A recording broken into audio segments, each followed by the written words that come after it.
Hey.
I feel so down now that the fight's over, man. What to think about when you're born into a fire? Let 'em burn it out. Sell 'em to the richest buyer. They wanna let the world decay. They tell us lies and fade away, fade away. We feel betrayed. We were raised to lose the race. Wake at the back of the pack, kill it anyway. Listen up now, because we're never dropping out. Beat the odds, beat the big house. Our brains are bigger than the doubt. We've been thinking for ourselves, never let the truth fade away. This is bigger than ourselves, we won't let the world burn away, burn away. We feel betrayed. We were raised to lose the race. Wake at the back of the pack, kill it anyway. To blame, haters face the world's mistakes. Wake at the back of the pack, kill it anyway.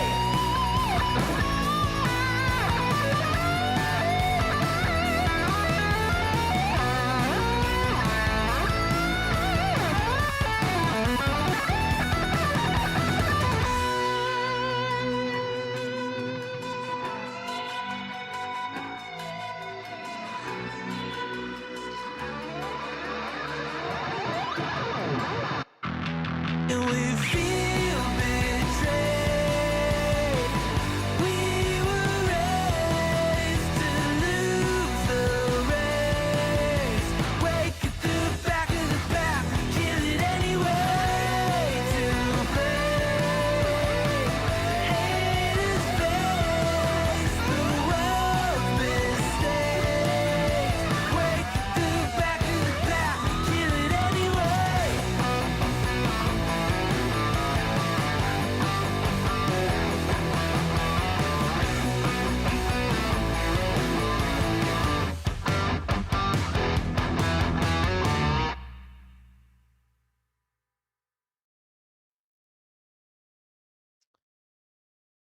Let's do it.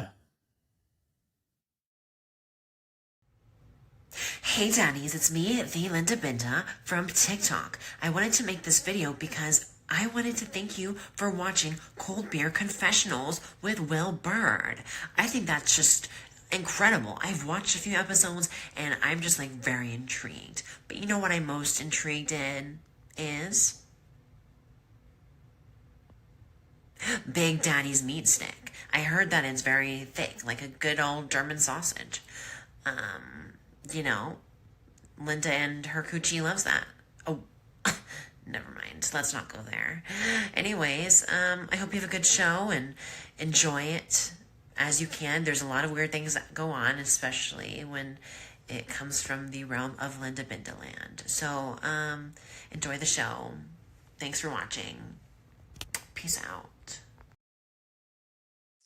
Welcome, everybody. I'm Will Bird, and this is the Cold Beer Confessional. Thank you for joining us. Not sure if any of you guys are art connoisseurs, but this is for sale local to me. It is the Shrek Mona Lisa for $55 even. Out the door, no taxes, under the table, cash money, barrel head. You know what I'm saying? So if that's something you're into, not going to ask any questions. You can do with it whatever you want. But there you go. That's for sale to me local. Thank you guys for joining us. I'm Will Bird. This is Cold Beer Confessional. If you want to support the show, go to buymeacoffee.com/coldbeer. Buymeacoffee.com/coldbeer. Kind of depressed that the fight's over. I want to see Sam Alvey beat the fuck out of John some more. I think that'd be fun. I do think it's kind of fucked up that John went out there and got his ass beat, and he still has the same attitude, right? Like, he ought to be like, guys, you know, I was wrong. I need a lot of training. I need to get in the gym. But he's like, I'm still the best fighter, and after I come back and beat Sam Alvey, I'm going to beat this guy. He's calling out more people. He's calling out other professional fighters and saying that God has ordained it. But he also told us God had ordained him to win that first fight. So I'm not sure if any of that's plausible. Doesn't seem like it, but that's where we're at now as a country. Anyways, thank you guys for joining us. Something new is happening on TikTok, and I wasn't sure how I felt about it at first. It's kind of underhanded. It's kind of strange. It's gaining a lot of traction.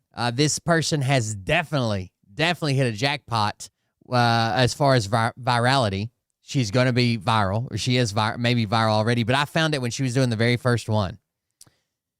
It's also going to, so she's doing audits, but you have to know now that other churches are going to see this and they're going to know what the game is, right?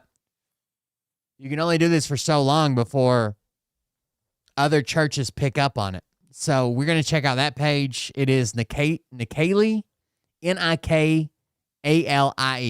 Nikaylie. And she's doing church audits. Now, I saw this, I don't know, a while back when she did like the very first one. So basically, there was a discussion in one of the comment sections of whether churches would be a good place to reach out if you had like an immediate need. And people were arguing back and forth.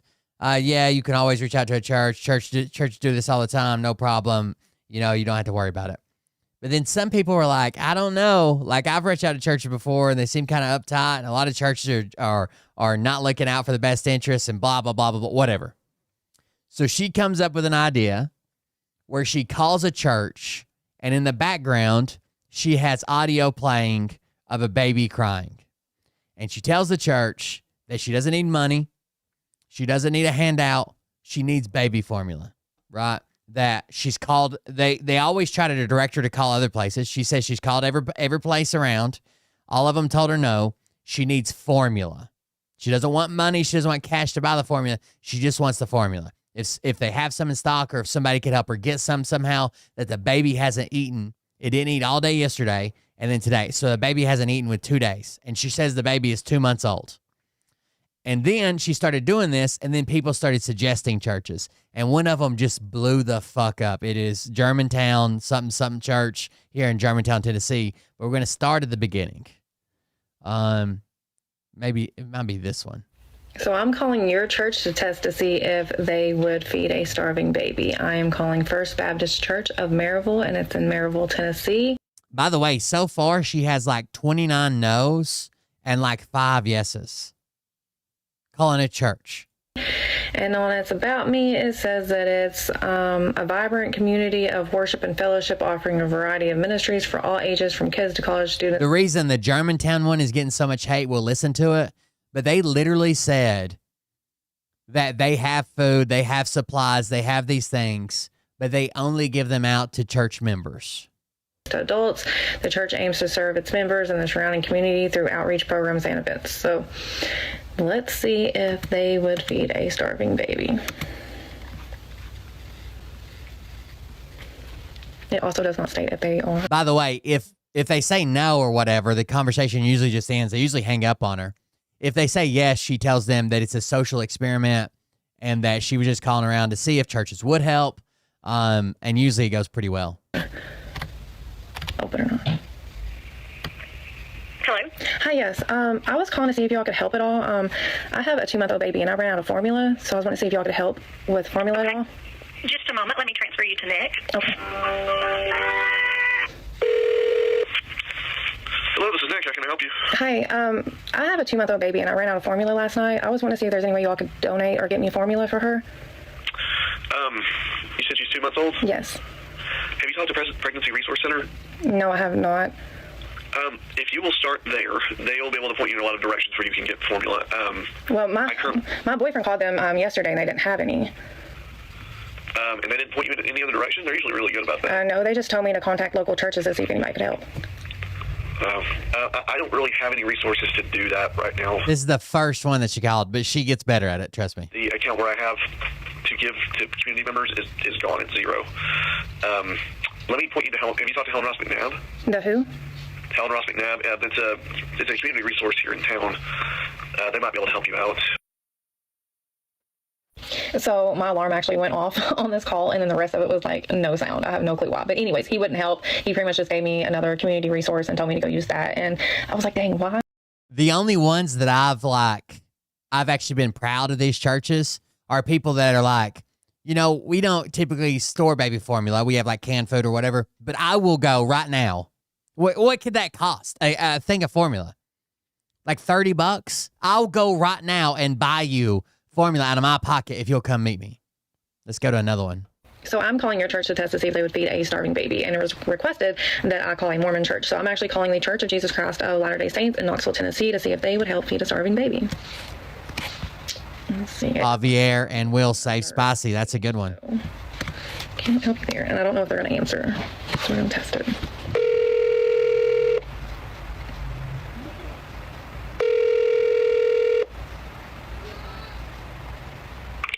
Tennessee Knoxville Mission Office. This is Sister Mendenhall. Hi, yes. I was wanting to see if there's any way y'all could help. I have a 2-month-old baby, and I ran out of formula last night, and so she's not ate since last night, and she is starving. And I was wanting to see if there's any way y'all could help get formula for her. We're a main office. We're not a, so you kind of need to talk to people in your area. And you're in Kentucky, it looks like? No, I'm in Knoxville. Oh, you're in Knoxville? Yeah. Okay, yeah, we're just a main office. So you need to find, like, are you a member of the Church of Jesus Christ of Latter-day Saints? No, I was just told by some local resources, asked around at some churches. Yeah, we're just a main office here. So if you call some churches that are right in your area or go to them, because we're not that kind of an office. We're like a business office. Okay, because it says online that this is the Church of Jesus Christ of Latter-day Saints. Is that not it? Well, it is, but this is just a mission office. So you need to find like a bishop or... We couldn't possibly help you. Somebody that's because there's people that... I don't give a damn if she called the local fucking window washing company. You would think that somebody would have compassion and be like, oh shit, yeah, your baby hasn't eaten in 2 days. I can do something. I'll find you somebody. If I can't do something, I'll find you somebody that could help you. Right around you, local. Okay, all right, thank you. Okay, bye. Whatever that means. So I'm calling your church to test to see if they would feed a... So I am calling to test your church to see if they are There's a bunch of them. We're not going to watch them all, but they are. I want to get to at least a good one. help feed a starving baby. And right now I'm about to call Trinity Baptist Church in Gaffney, South Carolina. It says Christ Exalting Independent Baptist Church. I used to work out of Gaffney when I was with the railroad. To meeting the needs of the people of Gaffney and surrounding areas. I actually used to live in Gaffney, and I'm really interested to see what they say.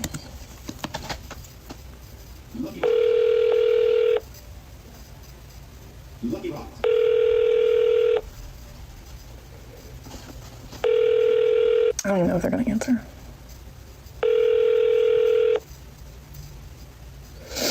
Hello, Trinity Baptist Church. Hi, yes. I was calling to see if y'all could help with baby formula at all. I have a 2-month-old daughter, and we ran out last night, so she's been going all night and all day without formula, and I've been calling around and getting no luck. Yeah. Are you in Gaffney? Yes, I am. Oh, okay. We are a small church, and as a result, we have limited funds, and so we tend to help those.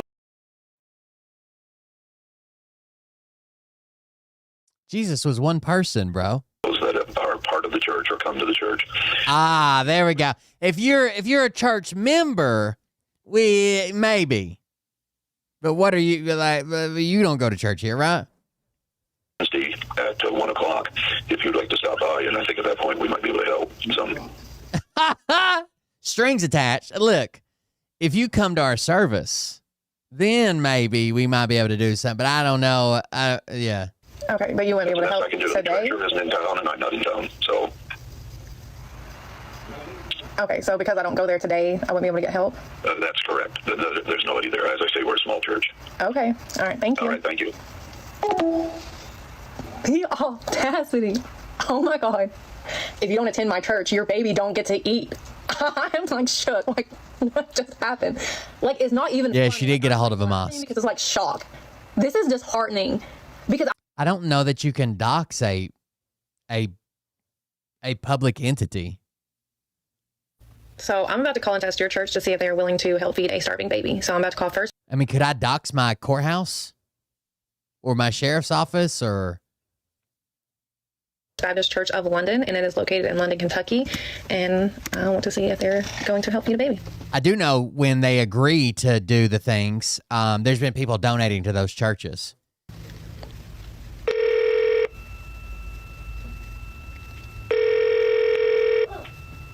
Baptist Church?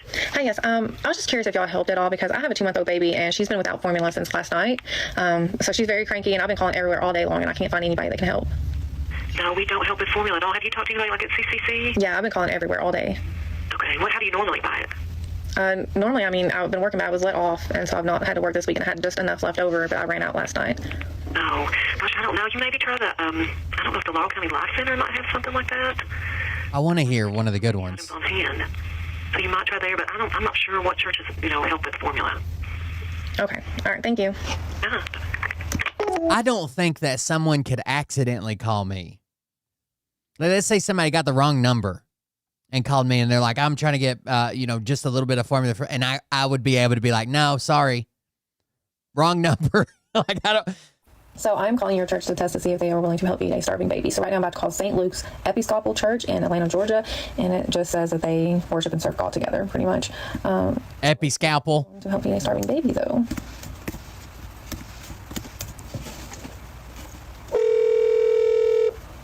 It doesn't look like a bigger church. What did John call Temecula last night? Timu Cola or something? Episcopal Church?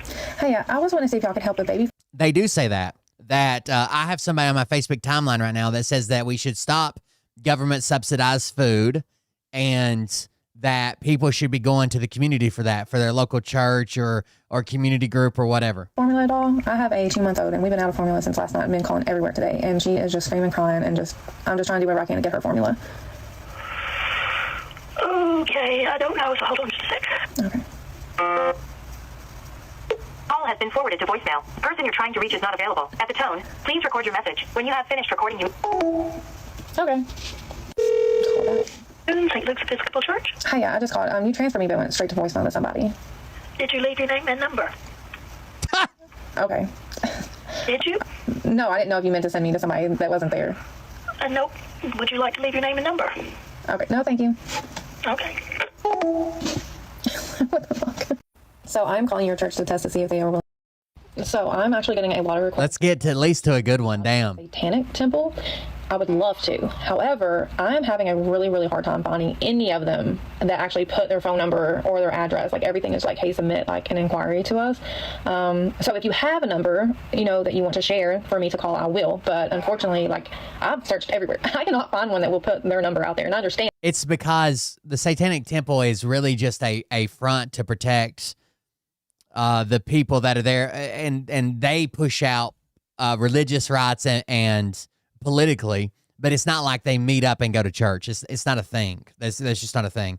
They very rarely come out with religious rituals, which is really just to offset Christian religious rituals that are in government. And I understand like why. So I'm Give me a good one. to see if they are willing to help feed a starving baby. And I'm about to call the Fourth Presbyterian Church in Chicago, Illinois. Let's see if they are willing to help feed a starving baby.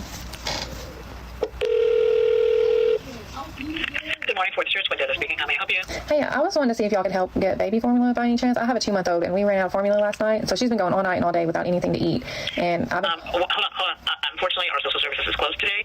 They really don't do things for children, so you should probably call Catholic Charities. They are open today, and they might be able to help you. But we don't have formula or anything like that. Okay. All right. Didn't even let her. Wait. Listen. Our giving is closed today. Thank you. Okay. Idiot. Bye. We don't even deal with kids. Good luck. Crazy. So I'm about to call and test your church to see if they would help feed a starving baby. I'm about to call Our Lady of Fatima Catholic Church. I hope I pronounced that right. If I didn't, I'm sorry. They're located in Alcoa, Tennessee, and it says it's an actively engaged community of Christ disciples welcoming everyone. So let's see if they would help feed a starving baby. It does not say if they are open or not. I'm just calling. I'm gonna find out. Our Lady of Fatima, this is Dottie. How may I help you? Hi, yes. Yeah, we're getting by. I'm just trying to see if y'all could help at all. I am trying to find someone that could help feed my baby. She's only 2 months old and I ran out of formula last night. And I don't know, I don't have anyone else to call. All those resources I've been trying to call just told me to reach out to local churches. Have you tried Good Neighbors? Yeah, I've been trying everywhere. Okay. It's not something we usually do. Okay, hold on 1 minute, please. This is a good one. I remember this lady. She says it's not something we usually do, but just hold on. Okay. I think this is a good one. Good morning, this is Anna. Hi, yes. I was calling to see if y'all could help with some formula for my baby. She's only 2 months old, but I ran out last night, and everybody's telling me to call local churches because we're not having luck anywhere else. Are you in Blount County? Yes, I am. Okay. And you're actually needing special formula or just regular? It's a good start, just regular formula. I just ran out and I don't have any money, and like she's just been so cranky and whiny, and I just want to get her fed. Yeah. Okay. How much does the formula usually cost? Just like $20 is like the small one. Okay. Do you know where we're located? No, I don't. Okay, can I pause you really quick? I'm sorry. Okay, I actually do not need help. I'm actually calling local churches to see if they would actually help feed a starving baby. And so far today, you are the only one that has offered to help or try to help. So I just want to let you know that I appreciate what you do in your community, and I hope you have an amazing, blessed day. Absolutely. God bless. God bless you too. Bye.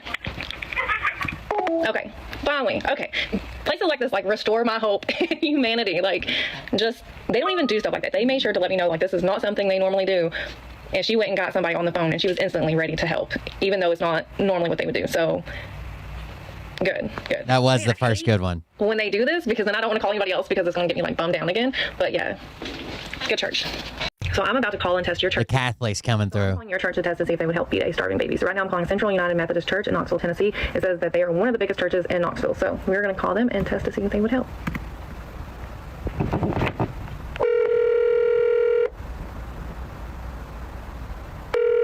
Someone said, as a lay leader in a Methodist church, I'm heartbroken that they said no. I'm actually giving a devotion tomorrow at church, and I'm going to use this series as my message. How shameful these churches are that won't help. Thank you for calling Central United Methodist Church. How may I help you? Hi, yes. I was just calling to see if y'all could help at all with formula. My baby's 2 months old and we ran out of formula last night, so she hasn't ate and she's like so cranky. I just want to see if you all could help at all. All we have right now are CARM cards, which won't get you formula. They just, get whatever CARM sells. I'm really sorry. That's all we have right now. All right, thank you. Thank you. Bye-bye. Nope, they wouldn't know. So I'm calling your church to test to see if they would help feed a starving baby. So right now I'm calling. So I'm about to call your church to test to see if they would help feed a starving baby. Right now I'm about to call Knoxville First Church of God, and it says that we believe that life is better when God is first. Because of this strong belief, we do everything we can to help people experience this better life. Love God, love people. We exist to reach, teach, and connect people to Jesus and each other. So let's see if they would help feed a starving baby. Because of their bio, you would... I don't know what a CARM card is, but apparently you can only get certain things with it. Let's see. It would be one thing if she had like a story about a baby or a layoff or blah, blah, blah, and she was asking for money. But she specifically says, I don't want money, I want formula.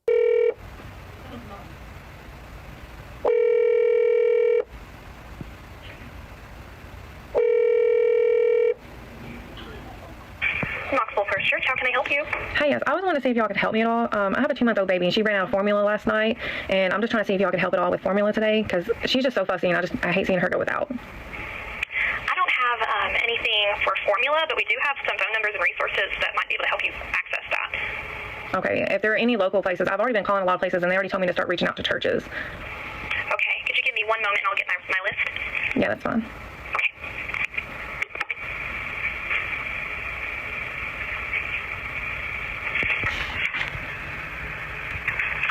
Listen to this. I used to attend Cornerstone Baptist Church in Lucas, Texas. And it behaved this way back in 2011. I went Sunday and Wednesday. I worked the children's ministry. I led multiple groups. I tithed every week for years. One year, I lost my job and asked for help to make rent for the remaining $200. The treasurer of the church told me, "You're living in sin," because I had been divorced, so they couldn't agree to give me any money. But my sinful money was accepted every week. I ended up being evicted 2 months later. Are you there, ma'am? Yes. What's your name? Natalie Monroe. Natalie? Yes. Nice to meet you, Natalie. I'm sorry you're going through this. Thank you. Let me see what I can do. Who have you called already so I don't give you resources that you may have already known? I mean, I've called all the resources that I was given. I started with like just the local places, and they all just told me that they were all wiped out of resources right now, and to call local churches for help. Okay, so let's see through our list. Okay, have you already called? Let's see, I'm looking to see what's Knoxville Area Rescue Ministries. They're not going to help, by the way. That would make sense. I'm just kind of jumping ahead. God bless you. Bye. I already contacted them too.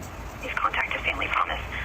Okay. Okay, so this isn't something like you all would be able to help with, like y'all don't have anything there, because like she's just been crying all day, and I just don't want her to keep going out. And I've already been calling I probably called 100 places today, and nobody's been able to help, not even other churches.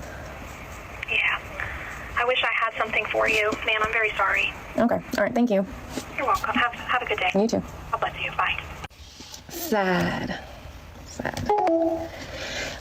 Like, to sit there and tell them, like, I've already called 100 places, nobody has anything, and you're still going to hang up the phone. Wow. Like, this is actually one of the... I am calling your church to test to see if they would help feed a starving baby, and I am calling Broadmoor Baptist Church in Madison, Mississippi, just to see if... Madison, Mississippi. They're about me says a united family of faith joining Jesus on his mission for the glory of God and the good of our communities. Let's see if they mean that.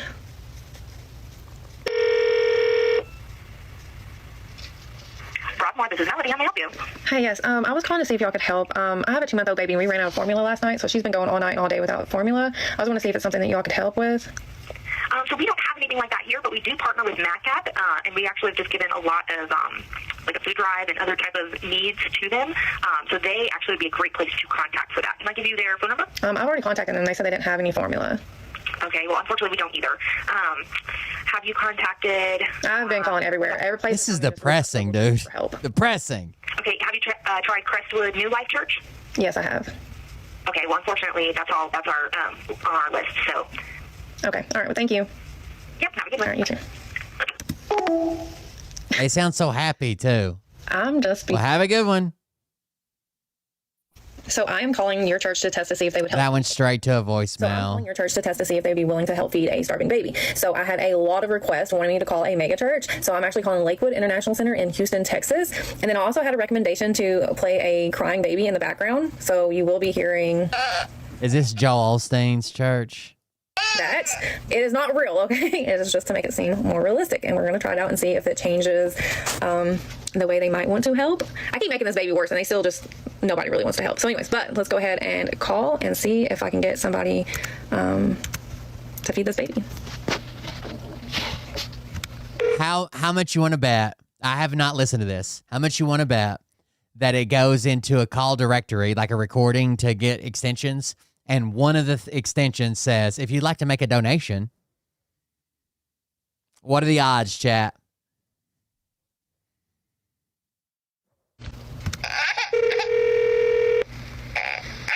Thank you for calling Faithful Church.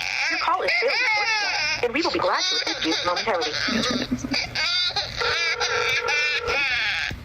Morning, thank you for calling Registered Church. Did I say Maybe not. Hi, yes. I was calling to see if y'all could help us. I didn't hear it. Usually the mega churches have that. If you need prayer, if you'd like to make a donation, if you'd like to talk to the assistant pastor, but I guess not.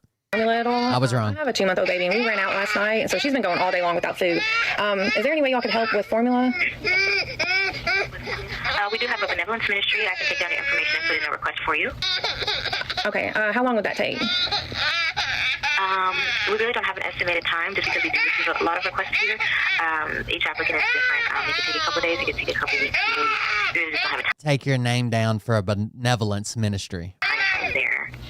Okay, you said it would take a couple days to weeks? Yes, ma'am. Yeah, if approved. Mm-hmm. Okay, all right, thank you. You're welcome. Bye. Couple days, a couple I weeks. did the other baby, but I could barely hear her. I'm not going to do that again. And if I do, I'm going to turn it way down.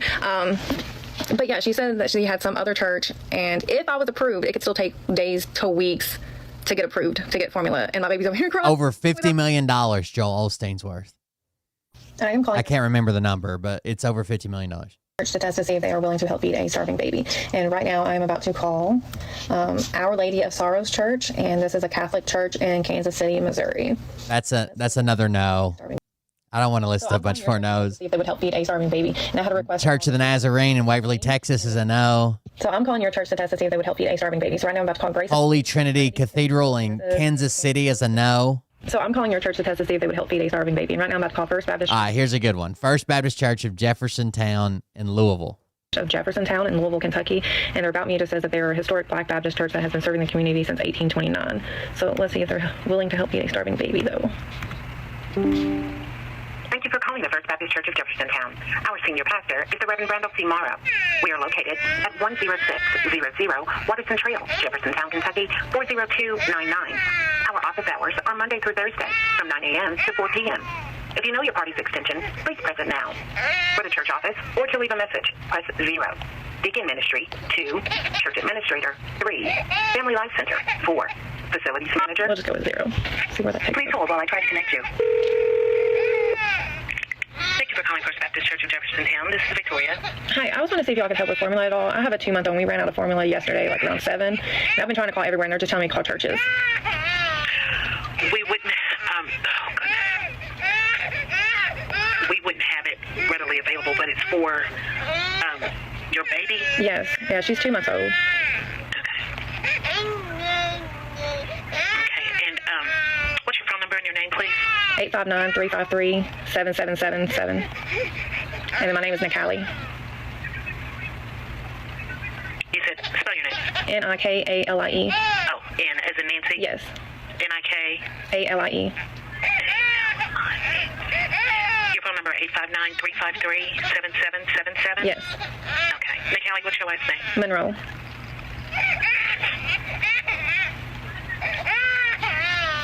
Well, let me see what I can do and give you a call back. Where do you live? Yeah, it's pretty crazy. He got Do you reside? the order frozen. 10 minutes from you. You're where? I'm like 10 minutes away. Okay, and what formula does your baby use? Okay, so I'm actually doing a social experiment. I don't need formula, but this was just a test to see if you would be willing to help, and I've been calling other churches who don't help, and so just the fact that you're willing to help says a lot. No, you're welcome. I just want to say thank you for everything that you're doing, because a lot of people are not willing to help, so it says a lot about you and your church. And I will be putting this up on social media. I don't know if you've seen it, but... By the way, people in the chat are pointing out that this church is in one of the only blue counties in Kentucky, apparently. I've been making TikTok videos, and so I will definitely be putting your stuff out there, and I hope that, you are able to get some donations out of this video, because you truly are trying to help the people in your community. Oh, my gosh. Well, thank you. You're welcome. I appreciate that, and it's just let God get the glory from all of it. Awesome. Yeah, absolutely. But just your heart speaks volumes, honestly. So just thank you. Yeah, you take care. All right, you too. Thank you. So I'm calling your church. First Baptist Church in Corbin, Kentucky is a no. Okay, somebody's calling me back. Our Lady Fatima Catholic Church called back. Hi, yes. My name's Luis Ramos. I'm with Our Lady of Fatima here in Alcoa.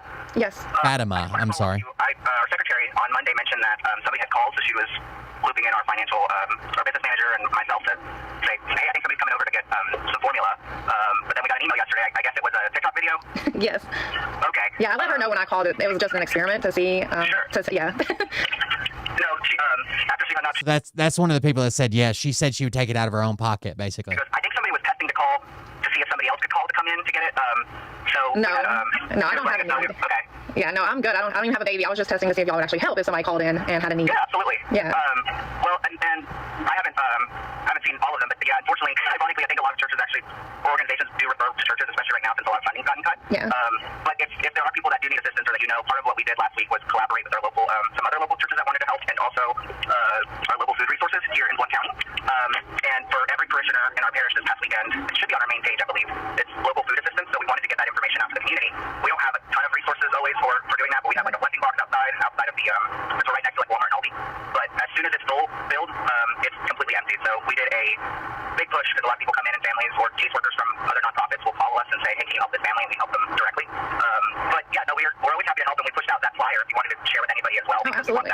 We want that information out there. If you go here or not, that doesn't matter. Our primary goal is to make sure that nobody goes hungry. And we have a flyer, local resources United Way, and then also anybody that needs to stop by our office for assistance. Okay, awesome. Oh, that's Do nice. you care if I share all of this on TikTok? Yeah. Awesome. Yeah, absolutely. So if you go to our main website too, we wanted it to be easily accessible for people in the community. And this past weekend, that is something that just trying to collaborate with everybody. That's actually good. Making sure we try to get ahead of the curve this past week. We did try to push this information out and make sure that people knew that they needed help to reach out. Okay, awesome. Yeah, and thank you all for everything that you're doing. It really does mean a lot, and I'm glad that you all are, helping as many people as you can. I hope that these videos actually bring your church a lot of awareness and can maybe bring in donations and stuff like that too to help out. Sure, absolutely. Yeah, I think just because of where we're located, we do end up having a lot of traffic. So today is actually one of our Martha's Hands. We have a meal for people. I don't care. I don't stock baby formula in my house. If someone accidentally called me and said my baby hasn't eaten in 2 days, I would go to the store and buy it. I don't care. I don't care if they usually stock it. Don't give one single fuck. So I'm calling your church. Lady of the Hills Catholic Church in Columbia, South Carolina, said they would help. They So started let's listen to this one. Our Lady of the Hills Catholic Church, and they're We're going to go through this until we get to the one that's going viral right now, which is Germantown. South Carolina. Their About Me says, Our Lady of the Hills Roman Catholic Church is inspired by the Holy Spirit and formed by the gospel under the patronage of Mary, the Mother of Jesus, and our mission is to preach and teach. Let's see if they're willing to help you a starving baby, though.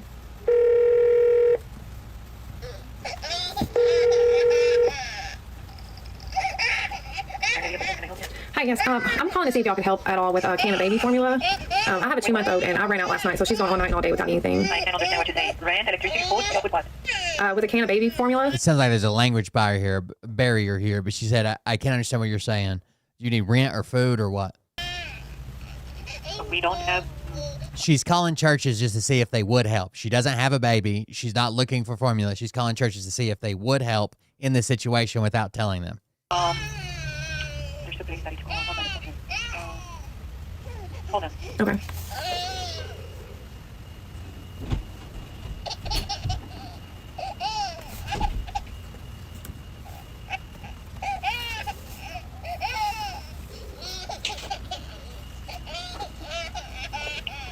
Okay, we do have a food pantry too, something but I don't know if they have baby food. Okay, what is it called? Want to try them back tomorrow at 9 a.m.? Okay, is there any way y'all can help today? Is there any way y'all can get a can of formula today? Because she's been out since yesterday. So she says, we have a food pantry. You want to try them tomorrow. I don't know if they have baby food, but it changes here. Can't let her just go without another day. Do you drive? Yes, I can drive. How far are you from us? Like 10 minutes. I'm sorry? I'm like 10 minutes away. 10 minutes? Yes. I don't have nobody, but I can ask if somebody can give you... We don't give money out, but... No, yeah, I just need a can of formula. I don't need the money. Okay, let me ask. You want to come here? I have her, so like... We close in half hour. Could you just find out if they could help first before I... Yeah, could you make sure that they could help before I come out there? Just come. If they don't have baby food, I'll give you $10 from my pocket, and you'll buy some can. If they don't have baby food, I'll give you money from my pocket and you can buy it. Okay, that's so sweet. That's the correct answer. Okay, actually, this is actually a social experiment to see if churches would actually help with the starving baby, so I actually don't have a baby. So I'm calling your church to test. Church of Jesus Christ of Latter-day Saints, Columbia, South Carolina, no. Trinity Episcopal Cathedral in Columbia, South Carolina, they sent me to voicemail. So I'm First Nazareth Baptist Church in Columbia, South Carolina, no. Islamic Center. This is the Islamic Center that was calling back in. Islamic Center in Charlotte, North Carolina. What do you think they do? I think someone already said it in the chat, but She could care like, hey, this is the Islamic Center that was calling back in. So hold on, let's go for it. They called me back. The Islamic Center of Charlotte just called back.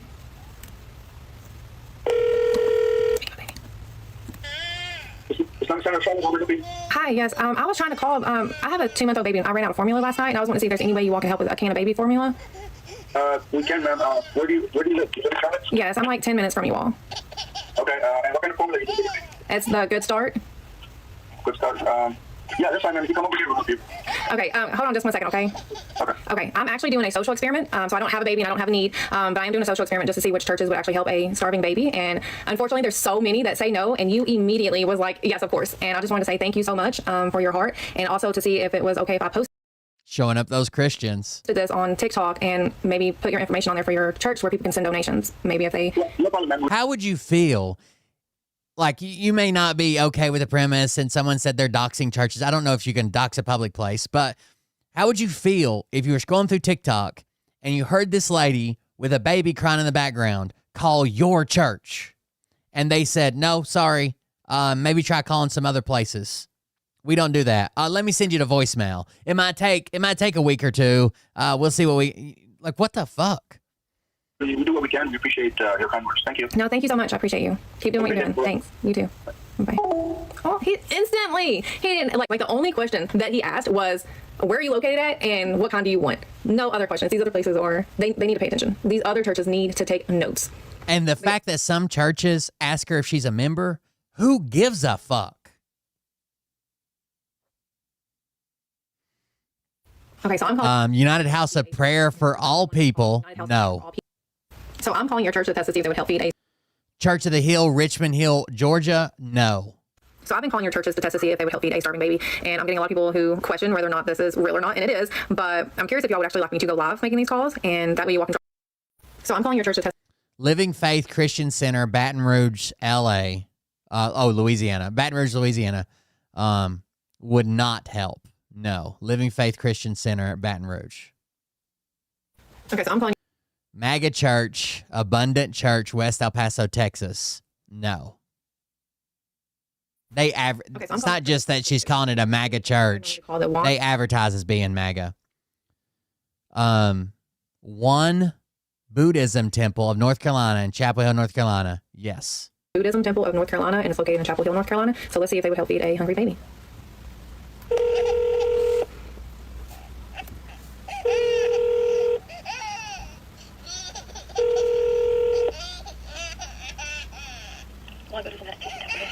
Hi, yes. I was calling to see if you all could help with baby formula at all.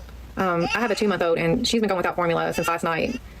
Okay, so we're a Buddhist temple, so we don't have baby formula here, but there may be some community resources that do. Where do you live? I'm like 10 minutes from you all, but I've called everywhere, and they just keep telling me to call around churches and stuff like that, and I've called so many churches and nobody can help. Have you talked to the folks at the Interfaith Council? Yes, I have. And they don't have anything there? No. Have you contacted Porch? Yes. They don't have anything? No, I think it's because of the SNAP benefits or something. I don't know. Everybody's out of everything, so I'm just trying to find somebody that can help because she's just been going all night and all day, and I don't know. You know, one thing might be to call the nutrition office because sometimes they get samples. Yeah, I called my doctor's office and they didn't have any. They didn't even have samples. I don't know. I just need a small, and I don't know what else to do. So I'm just trying to find somebody that can get her like just a small can of formula. Yeah. Hang on just a moment. Look something. Hang on, I'm going to put the phone down just a second. So Okay. Hang on.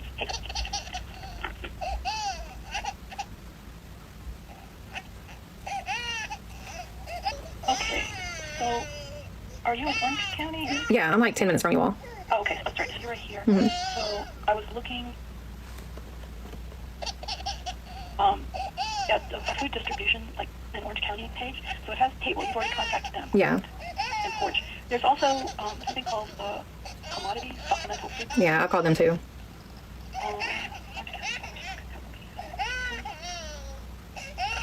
There's a place you can. Yeah, I'm pretty sure I've already called like all the resources that's in there. Yeah, like I don't know. I just didn't know if it was something that you all could help with. Just getting a small can for her. I mean, I don't know what else to do for her. And she's been out for so long, and like there's nobody else that can help. Where are you 10 minutes from here? So I'm like, I don't know, like 10 minutes up the road. It's not that far. Like where do you live? Yeah, it's like I'm up here by like the Thomas Farm. So I'm like right behind that. Like Olympus Lane.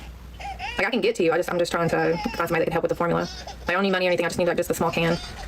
Well, we wouldn't have that, but you know, if I give you something, you could purchase it. You could go to a grocery store. Right? Okay, hold on just 1 second. I gotta. So again, she said she would give her money to purchase I'm calling it. your churches to test to see if they would help feed a starving baby. Portico Story, Murfreesboro, Tennessee. Yes. I'm going to skip this one because we've watched a bunch of them, but still. So I'm calling your. This one is the viral one. Germantown Baptist Church, Germantown, Tennessee, which is near Memphis. Just listen. So I'm calling your church to test to see if they would help feed a starving baby. And right now I'm about to call Germantown Baptist Church located in Memphis, Tennessee. And we're going to see if they would be willing to feed a starving baby. Thank you for calling Germantown Baptist Church. Please listen carefully as our menu options have changed. Press 1 for our address. Press 2 for worship service information, or press 0 for the operator.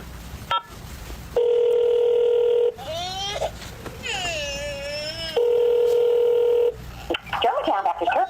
Hiya, I was wanting to see if you. Yeah, like regular formula. Last time I bought it, which is a long time ago, but it wasn't when my kids were little. It was for somebody else. But it was like $20 for like a regular can, maybe up to like $30. And then specialty formulas can sometimes, like if you got like this really weird formula because you're gassy and upset and blah, blah, blah, they can run up to like 50 for like the smallest ones. But you're probably looking at call it $30. I could help with a small can of baby formula. If we can help with what, I'm sorry. Like a small can of baby formula. Let me get the pastor on call for you. Let me place you on hold. One moment, please.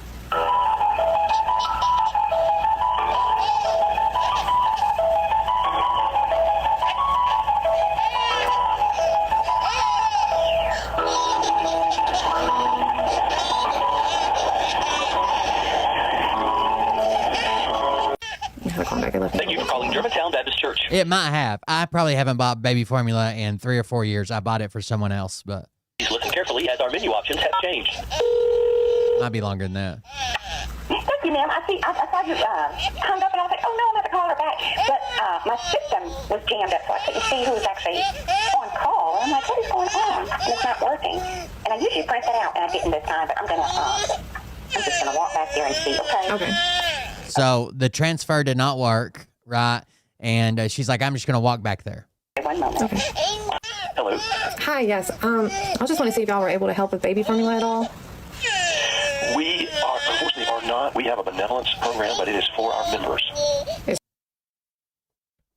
We have a program that does this stuff. It's for members only.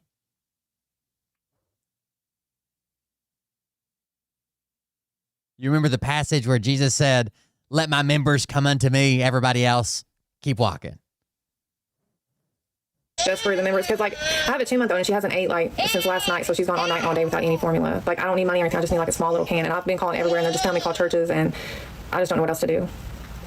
Yeah, I mean, we don't have any formula here to get out. We don't have any kind of food bank or anything like that. Would it be something y'all could get and I could pick it up? What's that? Would it be something y'all would be able to get and I can pick it up? Well, like I said, if it's anything like that, our benevolence is for our members. Okay, all right, thank you. If it's anything like that, our benevolence is for our members only. So I'm calling your church to test to see if they would help feed a starving baby, and right now I'm about to call Germantown Baptist Church. So since then, Germantown's Baptist Church reviews have not done so well. Their Facebook page and other social media pages have not done so well. Take a walk with me through Germantown Baptist Church's Facebook comments. They are lighting them up. If you don't know why I'm doing this, look up a creator called Natalie. She is calling churches to see if they will buy formula for her baby that is crying. It's just a test to see if they have their benevolence right, you know? Germantown Baptist Church in Tennessee said that, no, we're not paying, benevolence is for members only. Members only? Anyways, I wanted to see if they were getting the proper hate they should on all platforms. And here's their latest post on Facebook. The comments are amazing. They do not disappoint. One here says, how can you listen to a screaming baby in the background when saying she needs formula and turn them away? No advice or help at all. Then we have nothing like a church audit to know how they really treat the needy. Absolutely disgusting. This one says, can't imagine hearing starving 2-month-old baby cry in the background and respond with, our benevolence is for our members only. What a disgrace to Christ and God. How do you sleep at night? Dude, and that's just a little bit of it. People are lighting them up on their Facebook page. Like, it is absolutely insane. And they deserve every single bit of it. Because what do you mean? This woman, she called saying, just asking for formula, not asking for money or a handout or anything. She just wanted formula. And she had a video, like an audio of a baby crying in the background. Called and was like, hey, I just need formula. And they're like, no, sorry, I know your baby's crying. You should probably figure that out. Our benevolence is for our members only. And I remember when I first started seeing her videos, I was like, every church is going to say yes. That's their thing. Like, that's what churches do. That's what Christians do, is help community, help babies, especially when they're hungry. What do you mean? You would be surprised about how many say no, and that it's for members only. Are you kidding me? No. And you cannot say, oh, they're just a small church, like they don't have the money, they don't have the funds. She called one church that was significantly lesser in size than Germantown, and the pastor himself was like, we don't have that much, but I'll do it. That man was willing to pay it out of his own pocket to help a starving baby, much like all of us would. But the size of Germantown church, they were like, no, it's only for members. Off. No. Are you kidding me? So you can't say that. You can't say it. It makes me sick. Take a walk with me through Germantown Baptist Church. If there was a wrong answer, that's it. Right. There's some churches like, we don't have it. We just don't do that. You know, we partner with these places. Our sister church does this. We have this ministry, but you have to make a request. Those are not ideal answers. But if there was a wrong answer, an outright wrong answer, it's, we could, but it's for members only. Like, the best answer is, I don't give a fuck. I'll get you formula. If I have to pay for it, I don't care. We'll take up a collection. There's 3 of us that work in the office, you know, whatever, right? Those are great answers. The not so great answers are, have you tried this resource? We can hook you up with this people. We can try this. We don't technically do it. We don't keep a food bank, or we're out right now, but I'll try to get you in touch with somebody else. Those are not the right answer, but they're not horrible answers. The wrong answer is, we have funds. We have what you need, but we only give it to members. That's the only wrong answer. A lot of people are covering this. Let's meet Irma Cousins from Germantown. The church who refused to help a starving baby. Ooh. I don't really have any resources to do that right now. The account where I have to give to community members. No, we don't help with formula at all. Have you talked to anybody like at CCC? Yeah, I've been calling everywhere all day. Oh, okay. Mega cut. Get just a can of formula for it, because I'm here with Miss Irma Cousins. Miss Irma is a ministry assistant at Germantown Baptist Church and our receptionist here in the reception area. Miss Irma, what do you do here at GBC? So Germantown tries to have a big social media presence about all the stuff they do, but it's members only. Doorkeeper, I'm the voice you hear when you call, and I'm the first person you'll see when you enter into the administrative offices. Right. Yeah, so when you come and visit with us, she'll be the first one you see, and the sweet voice you hear. 10%. When I was in church, we were told 10% was a minimum. That's like the starting package. Most people are given more than 10%. On the phone when you call GBC, this is who you're talking to. How long have you been here? 10 years. I cannot believe I did not know that. I didn't know it's been that long. Time has flown by, and I love it. Thank God for it. You just have that way about you, Irma. They feel welcome when they come. Germantown Baptist Church shut its doors after running more like a scam than a sanctuary, requiring membership for grace. That's not faith. That's a paywall for God. If salvation's subscription-based, maybe the church was just another grift dressed in Sunday clothes. People are saying they should lose their tax-exempt status. I'm calling your church to test to see if they would help feed a starving baby. And right now I'm about to call Germantown Baptist. Someone stitch this one. For our members. This is the church I grew up in as a little kid. In the church's time to shine, they're saying no. That lady's been calling churches all over for the last couple of days, and more often than not, the answer is no. It's disheartening to see that they've lost the plot to their own story. Like most people who have deconstructed, I've read the Bible, and this wasn't the message. I'm pretty sure Jesus would be disappointed. I'm calling your church to test to see if they would help feed a starving. I'm a member of one of those churches that's going viral right now on TikTok, and I'm not going anywhere. Let's talk about it. Many would expect me to get on this platform and defend Living Faith Christian Center for its actions, especially because I am a member of that church. But I don't want to do that. He then proceeds to defend his church for their actions. If y'all don't know this creator, her name is Natalie, I believe. I'm going to tag her below, but she is testing churches to see if they will help feed her starving baby for just baby formula. She's not even asking for money. She's asking them for baby formula. And his church is one of the churches that said no, didn't give her any resources, and proceeded to hang up the phone without any answers. I actually seen Natalie's videos since the first day she started posting these, and this is why I love being just a low-key creator, because I get to see trends like this start up, and it is just beautiful how it ended up. And see, I never wanted to do a video about Natalie and what she's doing. It's because of this exact thing right here. It's because people that go to these churches, the pastors that are over these churches, if they see her videos and anybody else calls, they're just going to say yes, just perform. They're not actually doing it because they genuinely believe that they should be helping people out, as Jesus taught us. But everybody is making videos on her now, and again, chef kiss. I love being able to see this from the beginning. Now going back to my original problem. The problem is that people of the churches are now seeing her videos and they're getting online and trying to defend their church. This guy goes and says, well, not everybody is a representation of the church. The church is just a building, which is true. But the person answering the church's phone calls is a representation of your church. That is the person that y'all delegated to answer the phone calls for anybody who calls the church. So why wouldn't that be a perfect representation of your church? That is the first time tithing's ever mentioned in the Bible. It's not for the cleaners of the church. It's mentioned to support the Levites, the local festivals, and the needy. That most people are going to see when they're trying to find out information about your church. So the fact that this person had the audacity to turn somebody down without offering them resources tells me a couple of things. Either y'all not teaching Jesus correctly in your church, or your pastor is telling your members that y'all can't help people, which goes back to the social experiment. People give tithes and offering for your church to help out the community and help out anybody in need. Jesus taught us that we should help out everybody in need, and your church failed. And you felt the need to get on this app and explain it to us. We don't need your explanation. We already seen the social experiment. You need to go to your church and explain to them that what they did is not a good representation of Jesus. And Natalie, what you're doing is the Lord's work right now. But unfortunately, my suspicions are correct. These churches are going to start seeing your social experiment because it's really popular now. And because they're more aware of the social experiment, I feel like their answers aren't going to be genuine. They're just going to be answering so they don't receive any backlash. But let me know what you guys think. I'll see you on the next one. Peace. I'm a member of one of those churches that's going viral right now.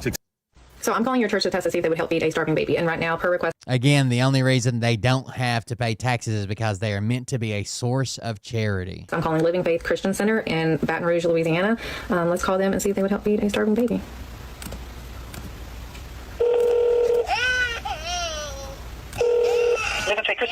Hey guys, I was wanting to see if y'all could help with baby formula at all. I have a 2-month-old and she ran out last night, so I just need like a small can because she's gone all day and all night. I don't understand. You have need for what now?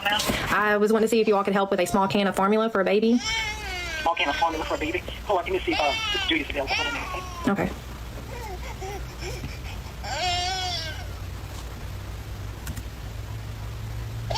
This is Julia. How can I help you? Hi, I was wanting to see if y'all could help with a small can of baby formula. I have a 2-month-old and she's been out since last night, so she's gone all night and all day without anything to eat. We don't have any formula around, darling. I'm sorry. None. No diapers, anything for babies. We don't have any. Could that be something you all could get and I could just pick it up? No, we can't right now. I'm sorry. Okay. All right. All right, thanks. Nope. So I'm calling your church to test to see if they would help feed a starving baby. Damn, it's insane, dude. Starving baby. And right now I'm about to call First Baptist Church of Jeffersontown in Louisville, Kentucky. And their About Me says that they're a historic Black Baptist church that has been serving the community since 1829. So we are calling the Linden Church of Christ. I like seeing the responses to it. If they are willing to help feed a starving baby. So right now I'm about to call First Baptist Church in Corbin, Kentucky. And it says we are a Christ-centered, service-oriented family of faith who remains linked to Baptist roots while learning to live graciously in an ever-changing world. By now I'm sure you've seen this content creator, or at least heard of her work. Her name is Nikali, and she is calling on religious institutions, asking them if they will provide formula for her baby who hasn't eaten in 2 days. She is shining a spotlight on the dark underbelly that is religious institutions, the people that are supposed to be the most giving, the most loving. And so far, it's about a 10% success rate on those who will provide formula for her baby. And even the ones who will, it's usually out of that own person's pocket because the program doesn't exist at a church. There's no way for a church who takes in money to give things back out to the community. It simply doesn't exist. And my question is, are we surprised? Now, I love this experiment, don't get me wrong, but are we surprised? Because I've seen pastors and preachers talk about their Bentley. I've seen people being shamed for giving $1,200 and not giving $2,000. I've seen Joel Osteen not open his church when hurricanes swept through Texas. I see this day in and day out where it's a message of love and patience and kindness and treat your neighbors well and take care of each other. But when push comes to shove and the rubber meets the road, there is no action from the churches. In a time where food stamps are being cut off, benefits are being suspended, our churches are the ones that should be stepping up full force, not looking to the government because they're not willing to help. Our churches should be there to fill in that void, and they are unwilling. People listening to the sounds of a baby cry and are unmoved to the point where they deny somebody a $10, $20 can of formula. So I love the experiment, but are you surprised at the outcome? So I'm calling your church to test to see if they are willing to help feed a starving baby. So right now I'm about to call First Baptist Church. Pretty fucking insane that churches can't help out. Especially she started doing this when the food stamp issue came up, right? I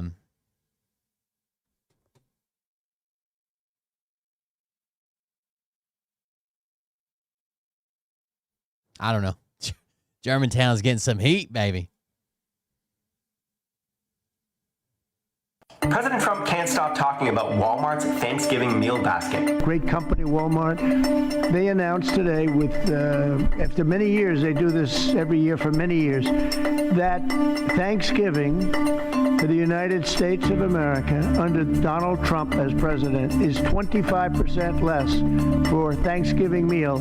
Walmart just announced that the cost of their standard Thanksgiving meal, this is the greatest, is 25% lower than 1 year ago. They came out and they said Trump's Thanksgiving dinner, same things, is 25% less than Biden's. But Trump isn't mentioning something really important as he touts this Walmart promotion as supposed proof that he's succeeding on the issue of affordability. And that is that this year's Walmart basket is not the same as last year's basket. Most notably, it includes significantly fewer items, 15 products compared to 21. You see that pecan pie in last year's basket? It's gone this year. You see those mini marshmallows? Gone this year. You see how last year's version included both sweet potatoes and russet potatoes? This year's only has the russet potatoes. In addition, this... Yes, so when I didn't mean to interrupt. I'll back it up some. When I think it's the third part of the tithe was to the poor, right? So basically at the time, tithing was part of your harvest, right? And a lot of times it mentions like the best of your harvest or the first of your harvest or whatever, like the better part of your harvest. And I guess it's in Deuteronomy. It says that they were supposed to take the tithe and put it away, store it, and keep it. And then is it third year? Anyways, every second or third year, it was supposed to be given to the poor of the community. As last year's basket. Most notably, it includes significantly fewer items, 15 products compared to 21. You see that pecan pie in last year's basket? It's gone this year. You see those mini marshmallows? Gone this year. You see how last year's version included both sweet potatoes and russet potatoes? This year's only has the russet potatoes. In addition, this year's basket includes a greater percentage of Walmart store brand items rather than the name brand items that are often more expensive. They switched to all great value, but they specifically picked that Butterball branded turkey so they could put that it's the lowest price since 2019, which is not true. I mean, it might be for Butterball, but last year they had just plain generic turkey. This year they put Butterball specifically. Why would they put Butterball specifically when they switched everything else to great value, which is Walmart's cheap brand, right? Because they wanted to put lowest price since 2019. Now, I'm not saying this year's version is worse. It also adds... And I'm not saying that Walmart did this to help Trump, although it looks like it. This is Walmart's marketing. They want you to go out. They want you to buy. They want you to buy big things. They want you to think you're saving money. They want you to think it's cheaper at Walmart. They want you to think it's this, it's that, the other. That, like, it's a marketing campaign for them. Trump just hijacked it from there. Stuff, and Walmart says this year's version feeds 10 people rather than last year's 8. But you just can't measure inflation based on any one company's holiday promotion, and you certainly can't do it when that promotion is different 1 year compared to the last. Trump was actually asked about this at the White House. Okay. Trump was said, like, since you mentioned the Walmart Thanksgiving thing, you know that there's a bunch of stuff missing off that list. The list is not complete, and that's why it's cheaper. How do you think Trump responds? Put it in quotes. Tell me, how does Trump respond to being shown evidence that what he said is not true? How does the President of the United States respond to that? Well, the lists aren't the same, and there's a bunch of items missing, and it doesn't seem that it's. In fact, grocery prices are up. But Trump says, I haven't seen that. Then he says, what news are you with? The journalist responds, I'm with MSNBC, I think. And he says, fake news. And that's it. You brought up the Walmart Thanksgiving meal, and it is cheaper, but it also contains less. It is cheaper. That's true. You didn't lie. But it contains less. As affordability continues to be an issue. I haven't heard that. You're telling me. Who are you with? Who are you with? NBC News, sir. Oh, I'm sorry. Just regular NBC. Not MSNBC. Just regular NBC. Who are you with? I'm with NBC News, sir. Fake representing. News. So, what are grocery fake news? Are they actually way down, as President Trump keeps saying? Absolutely not. They are up 2.7% on the year, September to September, and 1 point something since Trump took office.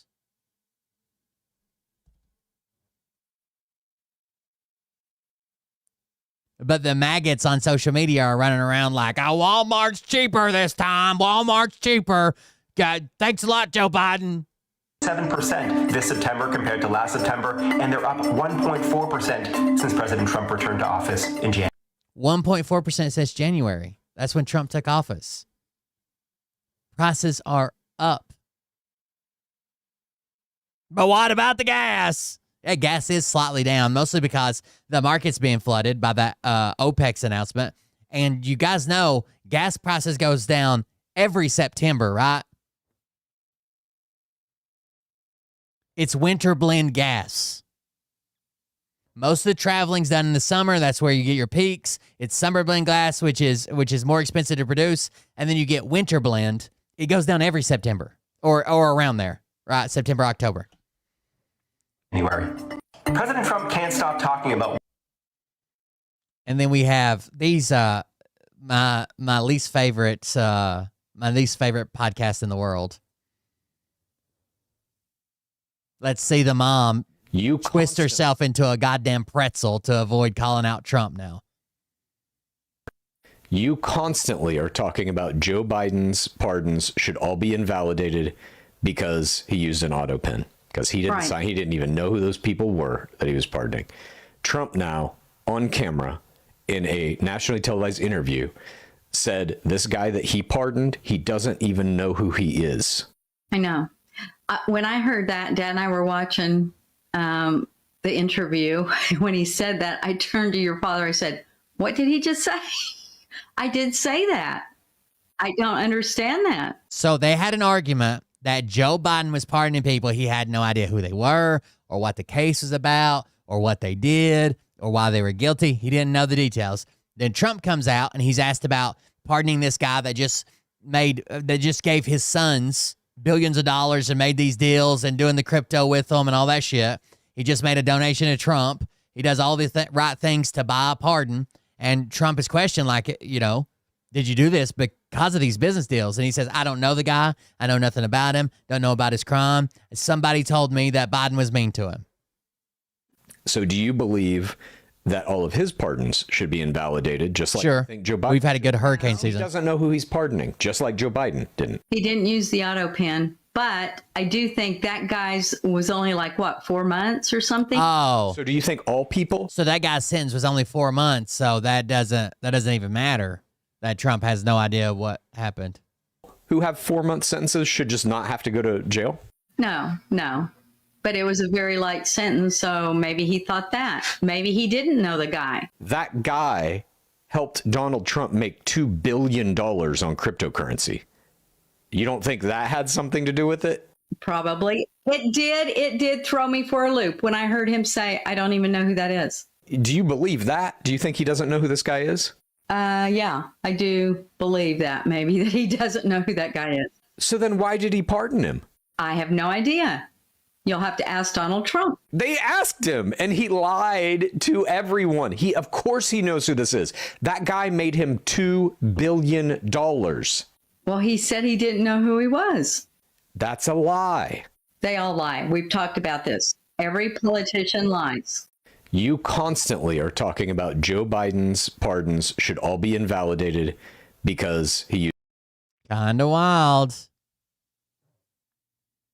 Lots of Trump supporters are on Snap. Yes.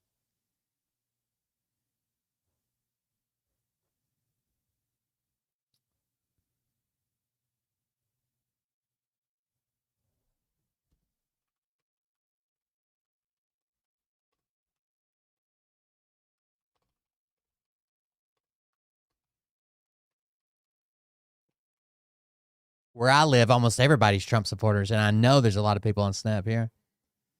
I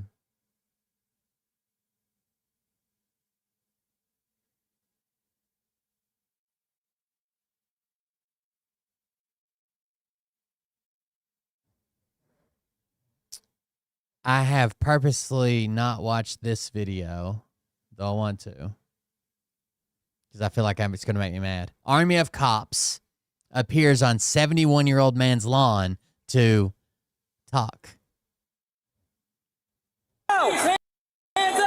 On a sunny day in St. Cloud, Florida, police officers from multiple agencies gathered like storm clouds around an upscale residential neighborhood. They were heavily A larger number of total SNAP beneficiaries live in red states, or states that voted for Donald Trump, whatever. But if you look at percentages, as a percentage of population, a larger percentage of the population is on it in blue states, I think. It's the way it worked out when we looked it up. armed. You want another shield? Since I'm back here, I can give you a shield. I got you. Quick response teams waiting around every corner, helicopter on overwatch, K9 at the ready. They were prepared for anything. Everyone involved. Percentage of the state's population, I should have clarified. Percentage of the state's population. Had been briefed on the operation. It was go time. They converged on their suspect with clock-like precision. Hey, put your hands up! Your hands up now! Hey, hold! Hey, get on the fuck is this? Were they there? Were they about to foil a terrorism plot? Armed and dangerous fugitive? Escaped serial killer? Or was it an innocent guy in his home who wasn't under arrest and they just had some questions for him about a bar fight earlier in the day? On the ground now. Get on the ground. Get on the ground. You're going to get bit. Get on the ground. Holy shit, he's getting down. God damn, dude. Look at him with his dog. Arrest, and they just had some questions for him about a bar fight earlier in the day. On the ground now. Get on the ground. Get on the He's doing it. Get bit. Get on the ground. I will get you. St. Cloud, we're going to need EMS. Bail the dog bite. That's Wager's first bite. The reason we're here. The guy says that's Wager's first bite.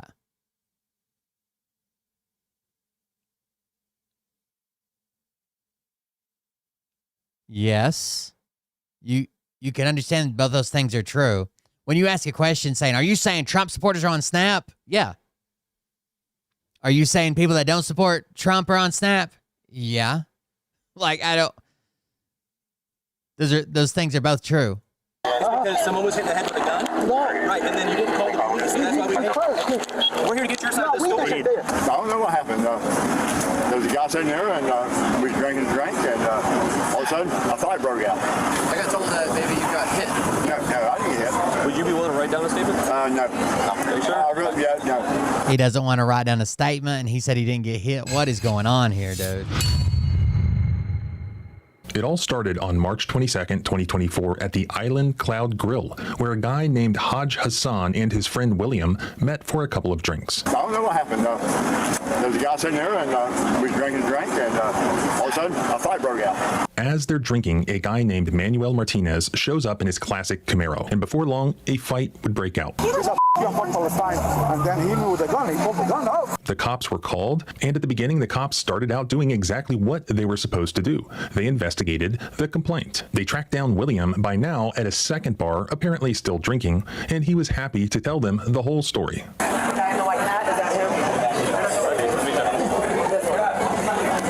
sir. Sir, are you Will? Yes, sir, I am. All right. Were you, you're not in trouble or nothing, right? I know that. Okay. I know what you're here for. Just step outside. Yeah, please. Yeah, please. Thank you.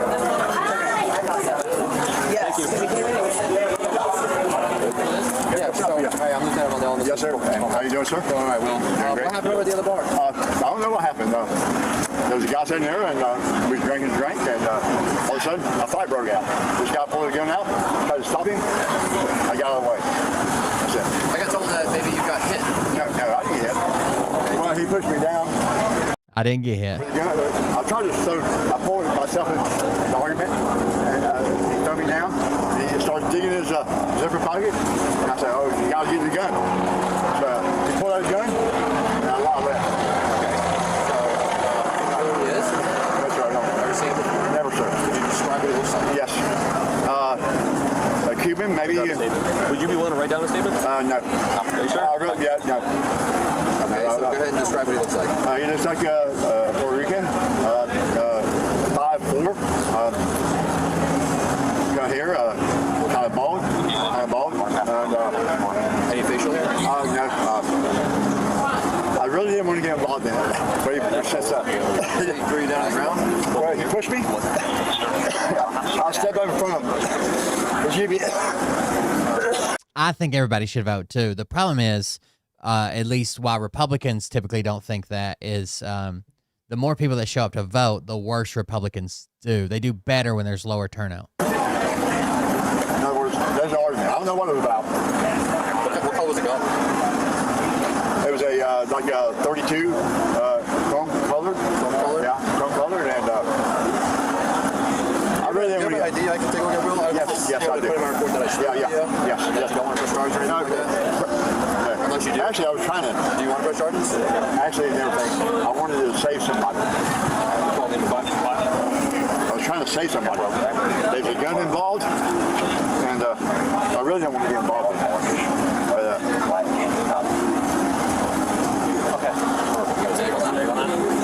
I can narrow that down. Yeah. But he wasn't really. He was just aggravated. If he wanted to shoot, he would have shot. Okay. Did you feel threatened by it? Well, no, actually I didn't. He was kind of threatening looking, but well, I wasn't scared about it. Okay. I'm old school. What's a gun? You either shoot or you don't. You pull it. Keep an eye on the photo lineup. Oh yes, I would. Yeah. And you live local? Yeah, I'm down in Columbia. Yeah. Is your address right on your license? Yeah, I-27 Columbia. Yeah, Columbia. All right, well, I appreciate it, man. Yeah, I mean, I'm just trying to keep. Hey, did you get a look at the car? Actually, it was a red car. I was told to get out of the way, and I left. All right, no worries. I moved in between the fight, and I moved in. I said, "Stood up, stop." He's been digging in his pouch and saying, "Stop!" I told him, "Stop, dude. What are you doing?" And he pulled out a pistol. I said, "Oh, he's got a gun." And everybody's like, "Hey, slow down, dude." I kept saying, "Slow down, stop that stuff." Yeah. And I'm trying to slow down the conversation. Yep. All right, well, appreciate you. Are you okay? I mean, you can hold me anytime. Okay. All right, I appreciate it. All right, thank you. My bike. I ride a bike, sir. Good for you. All right, keep your exercise. Yes, sir. You. Also, the cops talked with the other guy, Haj Hassan, who was the actual individual who was involved in the bar fight with Mr. Martinez. Okay. I want to press not that because I'm Palestinian. He pulled the gun in front of everybody. Okay, what do you want to shoot? What color gun was it? I'm scared. It's not like pistol? Yeah, it's a pistol. What color? Black. And you want to press charges? Yes. Were you in fear that he was going to shoot you? No, I'm in fear of the people that are sitting here. Were you afraid that he was going to use a gun to kill you? He already pulled it against everybody. I need you to answer my question. Yes, sir. Were you afraid that he was going to? Yes, sir. Yes, sir. Yes, sir. What I need you to do is write a statement out for me, okay? So pretty much I need you to tell me what happened, all right? That's what you're going to put here. With my friend. Listen, on the statement, all right? Okay? You're going to do last name, first name, middle initial, your date of birth, your address and where you live. And you said you want to prosecute, so you're going to check here and sign here, okay? Do you think you can follow along or no? Like, you think you can do it? You have Their witnesses are super drunk, dude. your ID on you? As well? If I could just see it. Oh, no. Your ID is at the house? I just came out. What's your first name? Give me 1 second. Everybody knows, hey, everybody knows me. I respect the police. Everybody knows me. St. Cloud. Up 1 second. Up 16. I respect the police. That's 65 name. I got hit. My hand, they still got it. He hit me with the gun. And he pulled the gun with my friend too. And he wanted to shoot. I got, look. He hit me with the gun. You go, fuck you and fuck Palestine. Here. You go, Do me a favor, just start filling it out if you can, okay? I got that. Out here. Where's your room? Sorry. Up 6. You go, fuck you and fuck Palestine. I wonder how accurate these stories are. I mean, if the guy said fuck you and fuck Palestine, fuck him, right? But still, all these cops, and then they're sicking the dog on him on purpose while he's getting down. I can't see. I got cataract. Can you help me out, please? Yeah, so you said you want to prosecute? Yeah, I want to. So you would check here? Hey, I can't see. I got cataract. Okay. I'm sorry. I just came out of the hospital yesterday. Okay. Everybody knows me in St. Cloud. I don't bother nobody. I swear to God. Good. I don't know why I came to the bar. I swear to God, I don't know why I came. To drink? I don't know why I come to the bar every day. I don't know why I came. I've never came. Let me see real quick. So you said you do or do not want to prosecute? Press charge. He kid doesn't have VA coverage. In the Lord's name, I never wanted to prosecute nobody. But God bless him. But I don't know why he did this to me. So yes or no?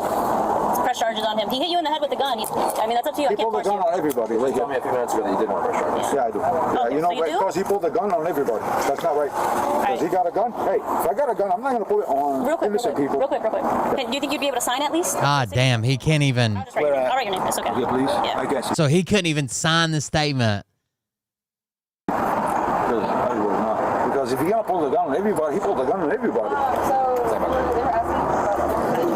So tell me what happened. You said that you were here. What happened? Yeah, and then I'm talking to me and my friends. You know, right here. That's a good restaurant right here. That's a good bar. I swear that's my second time I come here. Talking with friends and what? And then this guy is like... What would be the youngest Vietnam veteran? Could be like 60 something. I was talking to my friend in Arabic. He goes, "You're Palestinian. Fuck you." I go, "Yeah, Palestine, yeah." Hold on 1 second. In Arabic. What was he? White? Was he Spanish? I think he's Puerto Rican. I don't know. Well, it's closed. You can't come down this road no matter what. That's not even just us. It's been closed. It says roadblock. So. I'm sorry. In Arabic, what was he? Was he white, Hispanic? Probably true. I don't know. Yeah, he looked like white. And he's driving that. How old did he look? Older. Older? Like in the 50s. Older. He pulled the gun. When he pulled the gun, I mean, you can see on the camera, and then he drove his Camaro from there. What did he say to you specifically? He said, "Fuck you and fuck Palestine. Fuck you and Arabic people and the kids and you people, we're gonna kill you." He said that. Wait.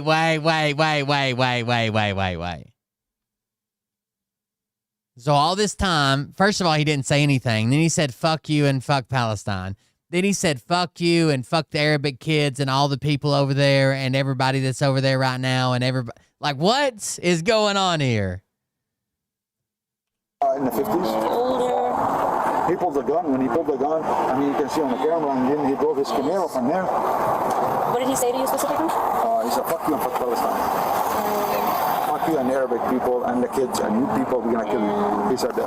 And he hit me with the gun on top of my head.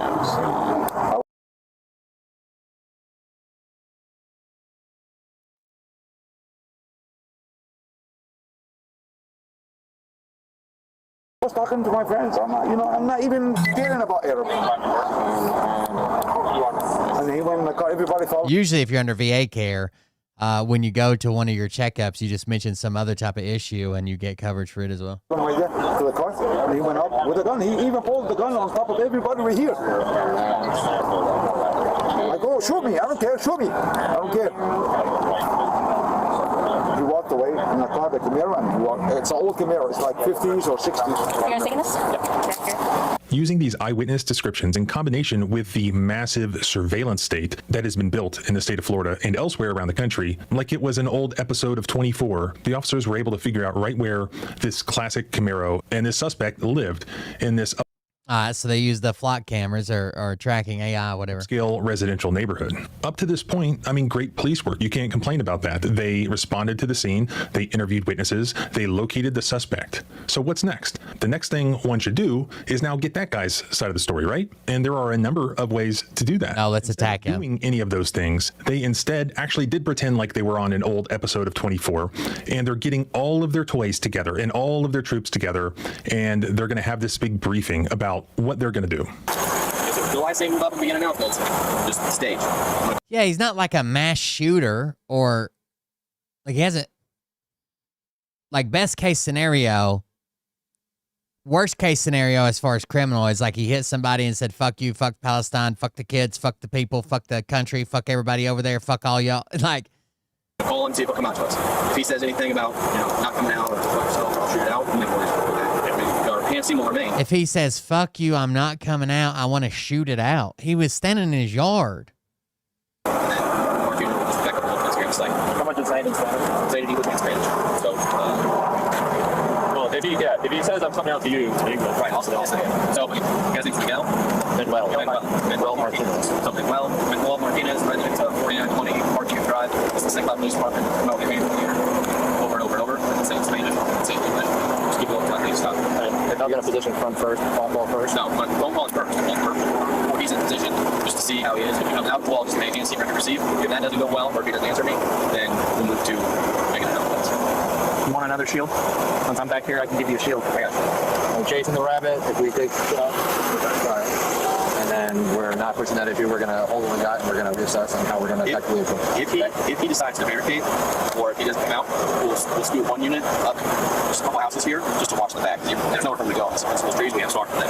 So just, it's the last house. See that the last house? That's the house before that. All right. I got binos. I can watch it from here. You can watch it. If he runs in the woods, there ain't nowhere for him to go. Body cam's on. We start moving up, and then make sure your guns are hot. Any quick. Like that little man's line, he tries to retreat, get one more ring, and grab this. How many are here? 1, 2, 3, 4, 5, 6, 7. And the one we're watching, that's 8 just on this side. Let's legal option besides water. Unit up. And then 1, 2, 3. That's 11. Just a couple houses here, just to watch the back. There's nowhere for him to go. It's those trees we have started there. So just, it's the last house. See that the last house? The house before that. At least 11 people. I can watch it from here. You can watch it. If he runs in the woods, there ain't nowhere for him to go. Body cam's on. We start moving up, and then. And a helicopter. That's right. Pilot, co-pilot. Like that little man's line, he tries to retreat, get one more ring, and grab this. We got less legal option besides water. How long was he in the military? Whoever point me on the stack. We're going to have a shield and a cage. Whoever, you're not that wrong on the dog. Okay, when you're going to step out to the right, do this thing. Do not move. Go inside the right. Do not step in front of the dog. Compliance to us is the only thing. Hands in the air. If he has a fanny pack, tell him hands on top of your head. Do not put your fucking hands. Do not move your hands. If he has that fanny pack, any movement towards that fanny pack, ramp it up. Okay, until you see him grab something that you believe is a gun, or until he, does something more than just touch a fanny pack. All right. Right. I didn't like that. Like, you had to give him he said, until you know it's a gun, or he does something more than just touch his fanny pack, we can't do nothing, right? And then this guy kind of looked at him. He's like, right? Like, what the fuck was that? You touch your fanny pack, you're here to break that down. At the appointed time, they all converge on the scene. They're going to surround the house. They're going to have units just all over the place. These two guys in particular, walk around the back of the neighbor's house, several houses down, and they just sort of stand by the guys screened in pool. I can't hear anything you're saying, but So I think you said one on the subject.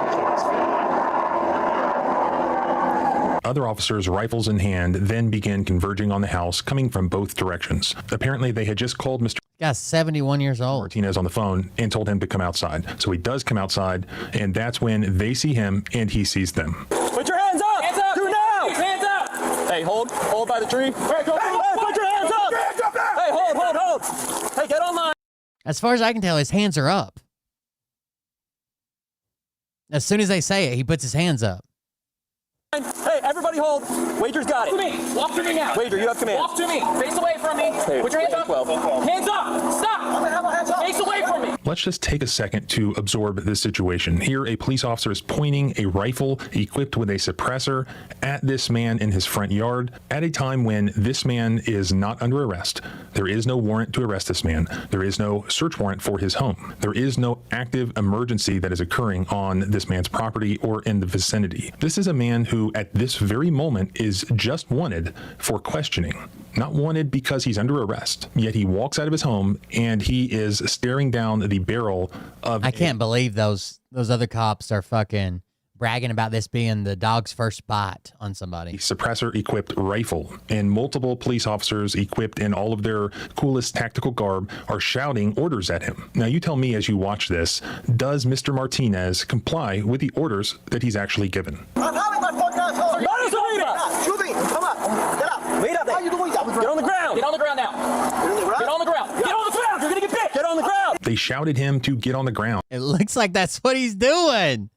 What does he do? He gets on the ground. Did they ask him specifically how they want him on the ground? No, they said get on the ground. He got on the ground, and that's when we see. No, it's Mr. Martinez, and you'll see Band-Aid. canine is being used as a. I keep touching it because it's sore. Is unarmed. He showed his hands when asked to do so. He got on the ground when ordered to do so. Yet they are still pointing their rifles at him, and they are threatening him with this weaponized pet. And it was not a hollow threat. Face down. Get on the ground. Do it now. Hey, take her. He's surrounded by officers giving him conflicting commands. He's demonstrating that he is not an immediate safety threat to anybody. At least one of the multiple officers around him apparently wants him to be face down on the ground. He doesn't appear to hear or understand that that's what they want, so this is what they do. One officer grabs him by the neck to push him forward, and the other just straight up kicks him in the back. And it's even further downhill from there, because here comes the dog for really no other reason other than they want the dog to get some experience biting. It sounds like the canine handler says, "Go bite," and that is exactly what happened. By the way, remember these two guys who were standing like a couple of houses down in the backyard of this neighbor's house? They hear what's going on. Giving him commands, I can hear him yelling. And they're not at all surprised to hear that the dog bites this guy. In fact, they sort of turn towards each other and they celebrate the dog's first bite. Thanks, we're going to need EMS. Mail the dog bite. That's Wager's first bite. Well, if they bit him, we can go this way.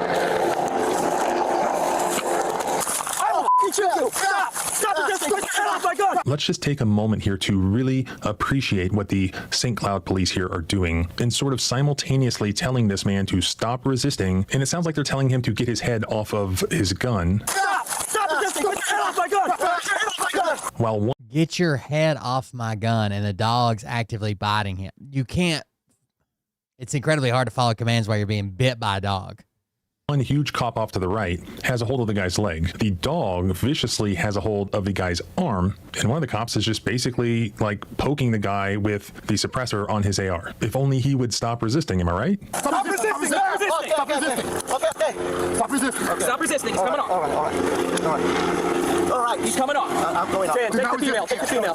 While there are multiple issues occurring here, multiple constitutional violations, the biggest issue here is the fact that these officers are using a canine to see somebody, as if the canine was a person who could just... And again, he just wanted for questioning.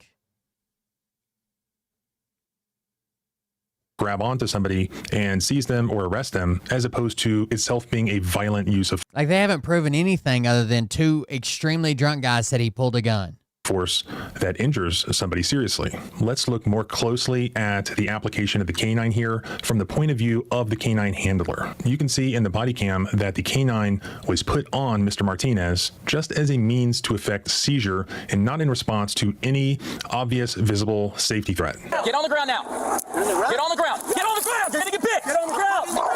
Get on the ground. Just take. This is why only one cop should be screaming anything. Commands. They're all saying different things. Get on the ground, get on your face, put your hands up, get back down. Like it doesn't. Just take. I will fucking shoot you. Stop. Stop resisting. Get your head off my gun. Get your head off my gun. Turn around. Who the fuck is saying, get your head off my gun?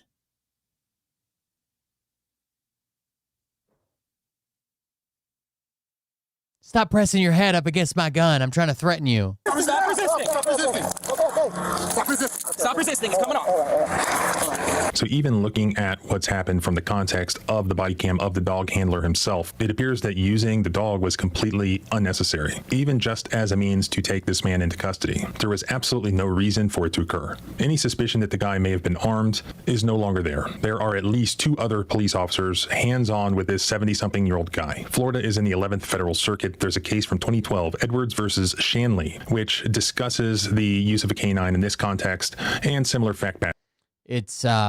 It prohibits police officers from using a canine to subdue or attack a complainant or attack a compliant suspect who is attempting to surrender. And basically it stands for the fact that the 4th Amendment prohibits police officers from using a canine to subdue or attack a compliant suspect who is attempting to... If a dog's biting me, I'd be moving all kinds of fucking places trying to grab shit and everything. Surrender. Now, it may be up to a jury to ultimately determine if those are these facts. Was Mr. Martinez compliant? Was he attempting to surrender? Or should a jury believe the police officers who were engaging in the theatrics, in my opinion, of saying, stop resisting, while there's a dog latched onto the man, a suppressed AR shoving him in the face, and a huge officer off to the right grabbing hold of his leg? It's laughable to claim that he's resisting. Let's just call that what it is. Hearsay perjury, basically, attempting to gaslight the public and gaslight the courts. And, of course, gaslight Mr. Martinez. All right, he's coming on. I'm going on. Do not resist again.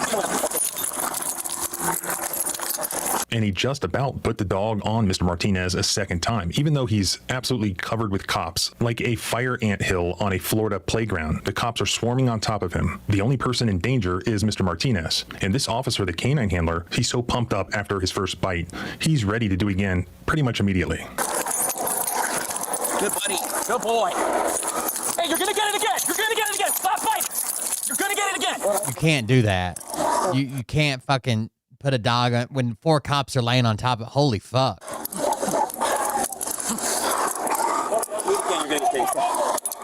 Dog's gonna go right back on you, man. Okay. He then takes the dog back to his police cruiser, puts him in, and basically tells him good boy, which as a longtime German Shepherd dad just makes me sad.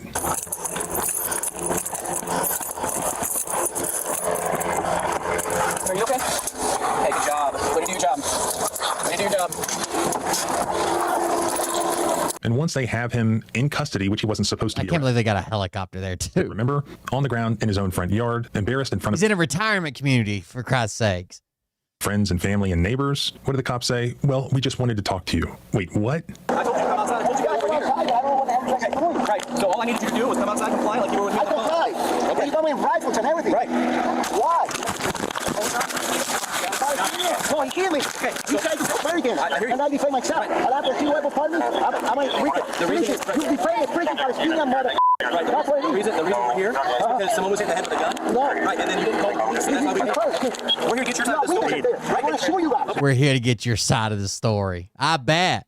Believe me. That's fine. But the reason we're here is because someone was hit in the head with a gun. The reason we came No, he hit me first. Okay. I defended myself. I understand that. I'm going to call my lawyer. It's okay. Evelyn, call the CCA. Second. The phone is there. First aid. Items due. Call the guy there. I got it. He's good. I'm going to sue you guys. Call Evelyn, please. And there's a lot more body cam footage. I have tons and tons of the raw footage. I will upload it as I can if people want to see it to my raw footage site, especially since I have to censor some of this here. So after this happened, Mr. Martinez was seriously injured, and I believe he had to stay in the hospital for like 3 days. Of course, the cops trumped up a bunch of charges against him, but guess what? When the prosecutors saw this video, including presumably the 2 clearly drunk guys who were making allegations against him, they dismissed all of the charges against him. Oh, man.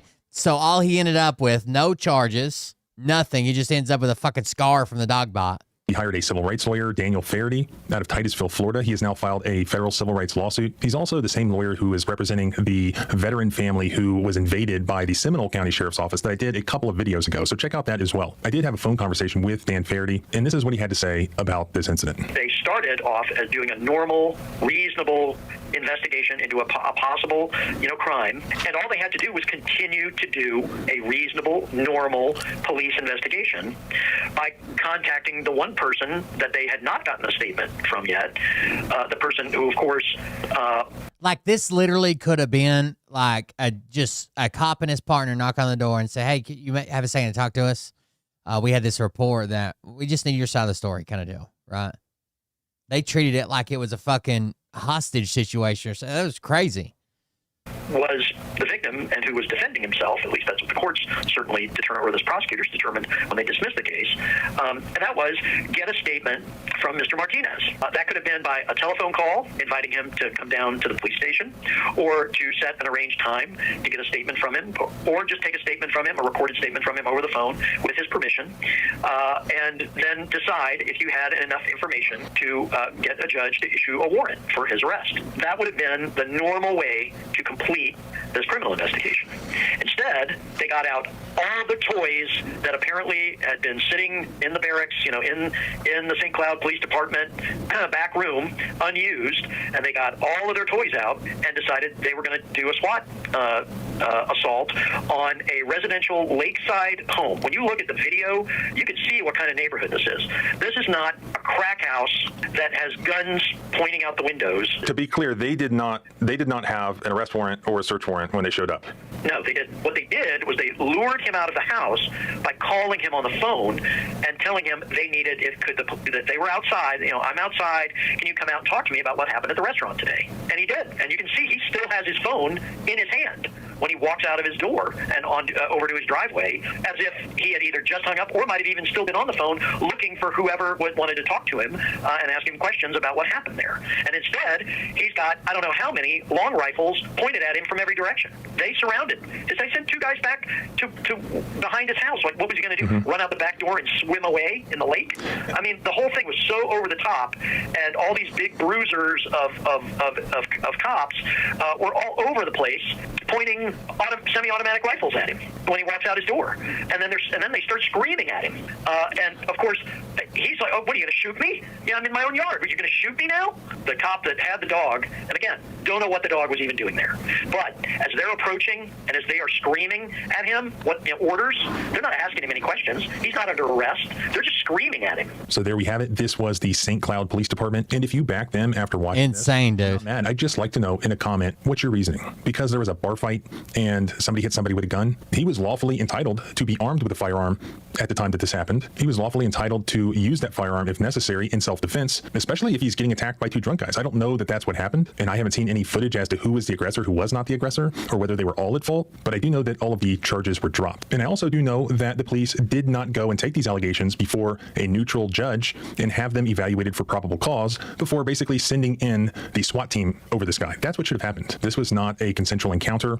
This was not a Girl Scout going up and knocking on a door. This was a SWAT team raid, poorly executed, that occurred in the absence of a warrant. And in so doing, using excessive force via a canine and other things like kicking the guy in the back and so on, injuring a law-abiding citizen who now, by all accounts, was attacked in a bar and used self-defense, and then later got attacked by the cops who were supposed to defend him. But again, if you disagree, let me know in the comments. And if you're outraged by this footage, you can help this situation. You can help the civil lawsuit by making sure that as many people as possible see it. There's nothing stronger than public outrage, so share the footage, and we'll see if the public is outraged or maybe they're not. If I hear anything else, I'll update, and you can follow along at thecivilrightslawyer.com. You can follow me on X at JohnBryanESQ. Our rights don't end where your fear begins. Freedom is scary. Deal with it.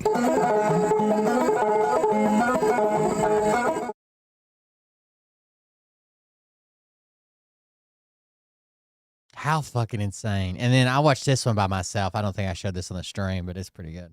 America's Worst Dad. Have to drink to die. Which mathematician was the leader of an extreme religious cult that forbade its members from talking or eating beans?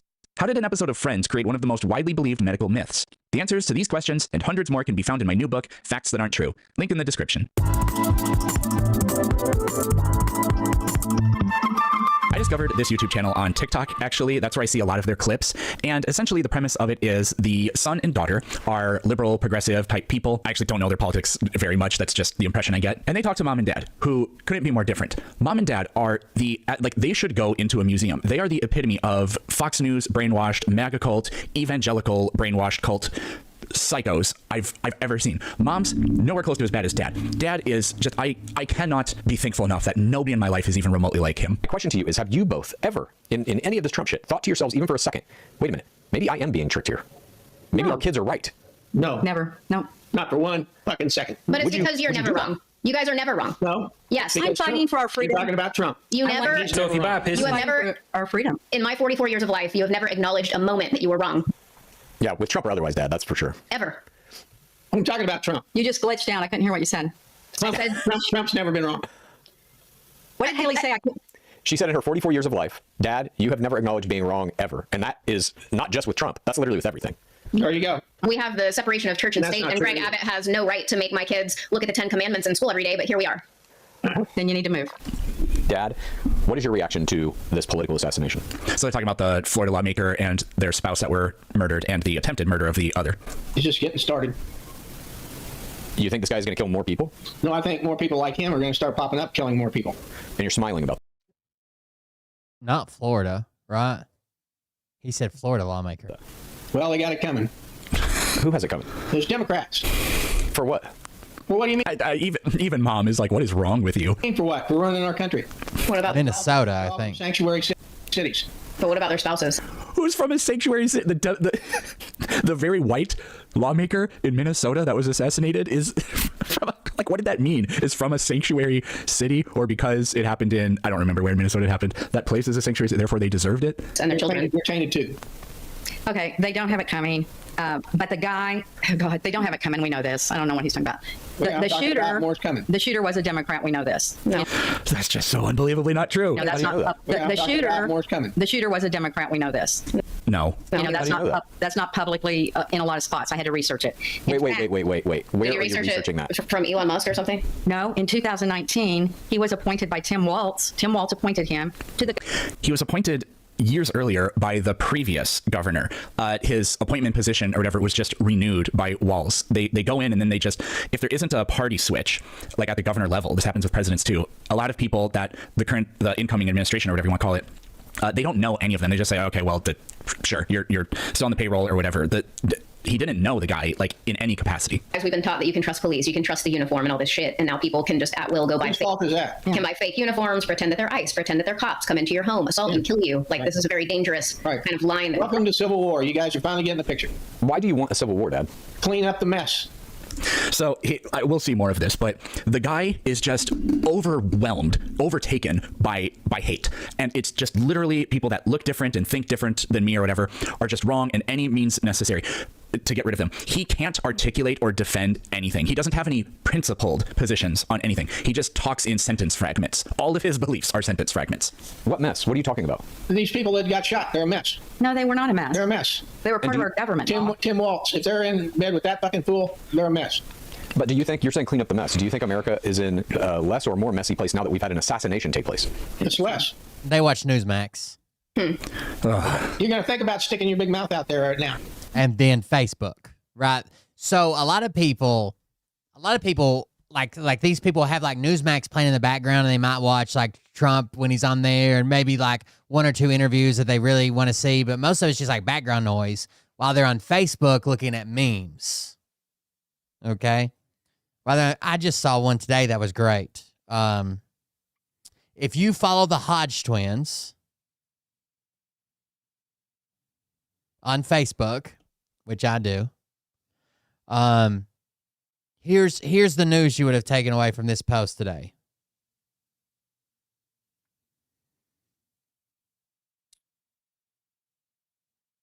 Or it was probably from yesterday, but still.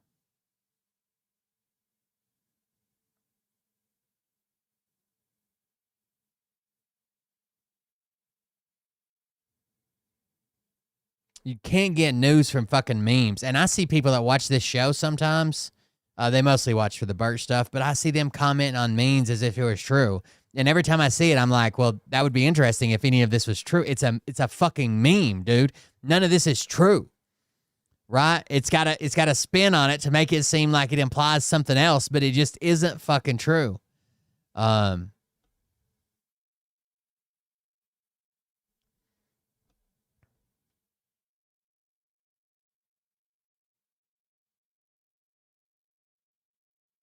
And then they repeat it, and then they share it, and they comment under it saying, I knew it the whole time because these liberals or what the fuck ever, right? Where is that one at? Sorry. Let's see. I should be able to just do this. Hold on.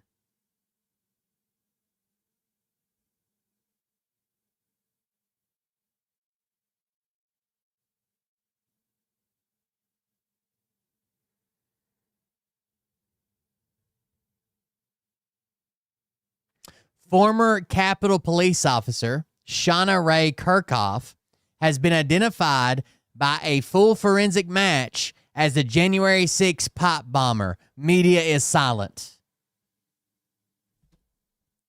Don't you think that'd be a big fucking story?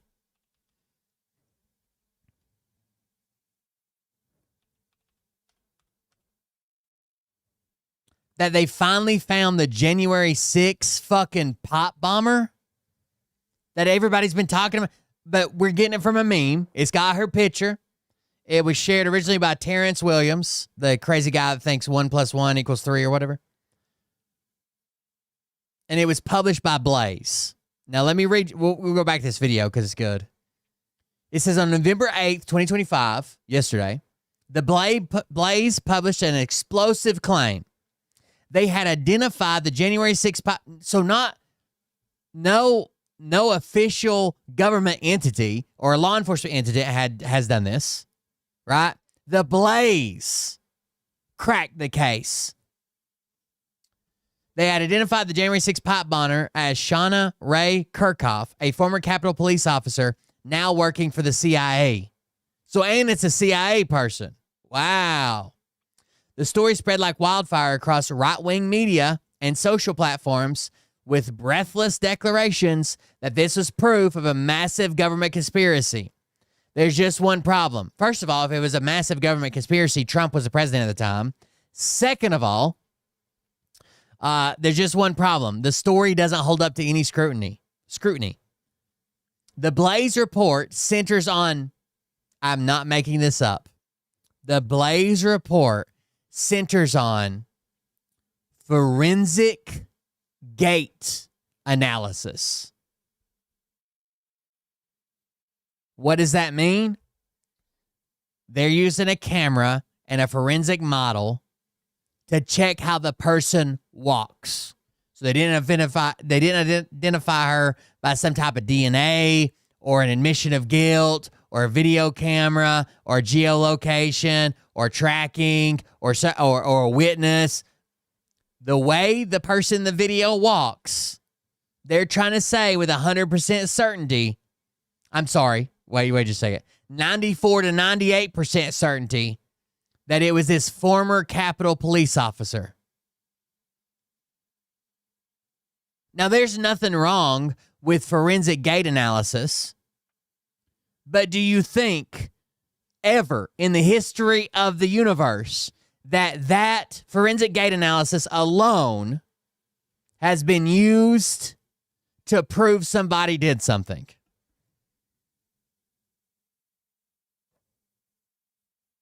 Like literally, if she was one of their suspects and they had like a witness saying that she had been threatening it, and then they had geolocation data of her in the area, and then maybe she failed like a fucking explosives residue test, maybe, right?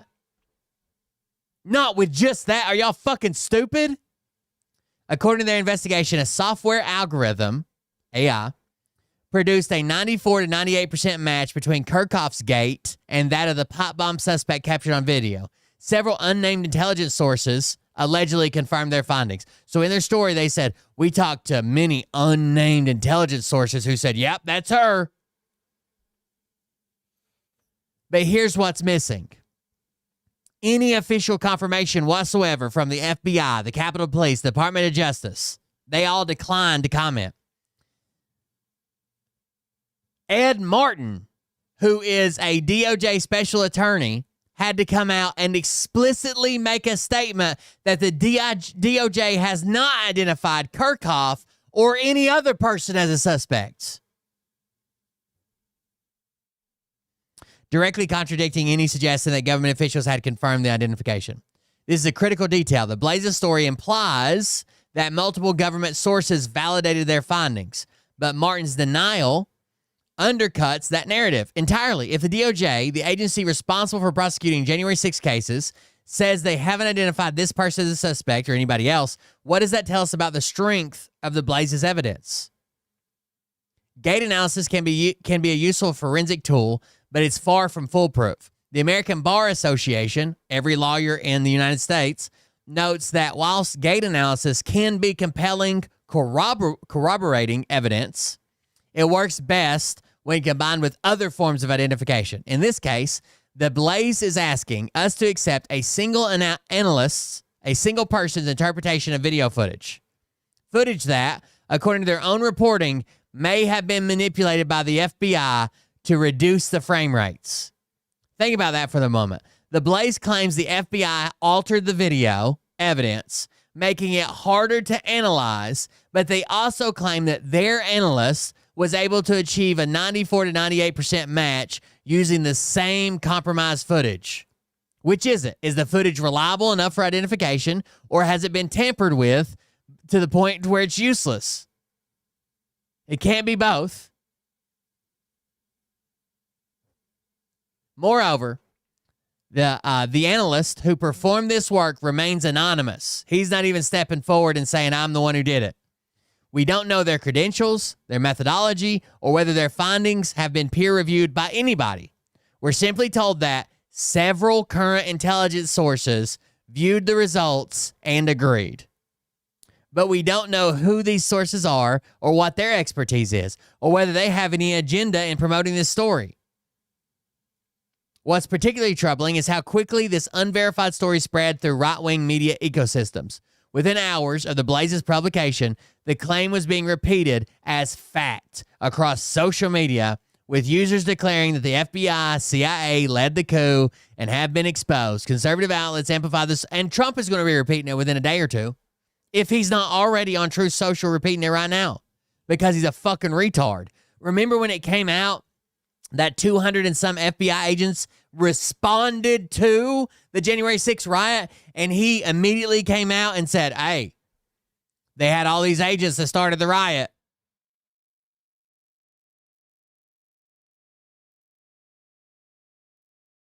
He's a fucking retard. Anyways, back to our video. What does that mean? In what way? But that's how these people get their news, right? Like I said, all the time, people that watch for Bert, right? I'll see them because I follow all these cringy fucking Facebook, like the Hodge twins and Terrence Williams and shit, just to keep up with what they're saying. And I'll see somebody that watches my show regularly say, I knew it all along, can't trust the Dems. And I'm like, what you're responding to isn't even fucking true. So saying I knew it all along, all you're admitting is how fucking dumb you are, how gullible you are. Or any of these people sticking their big mouth out there any more than Donald Trump is. Well, they voted against the Democrats, got shot by a Democrat. What's that tell you? I'm not sure that that's accurate. Of course you're not sure it's accurate. Even if it is. He's also extremely condescending to his own children all the time. You're never sure of anything we say is accurate. You're missing this point. No, I'm not missing anything. I am not missing anything. Don't yell. Yeah, okay. All right. Let me. Why is Trump bragging about on Truth Social about a 50-year mortgage?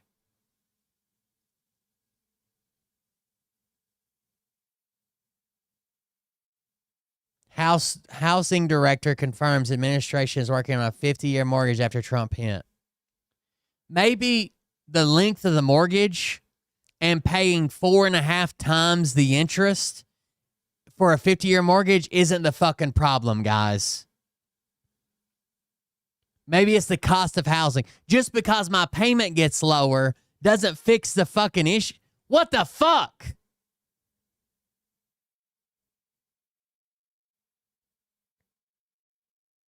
How about making housing affordable instead of making me pay 40% more interest over 20 more fucking years?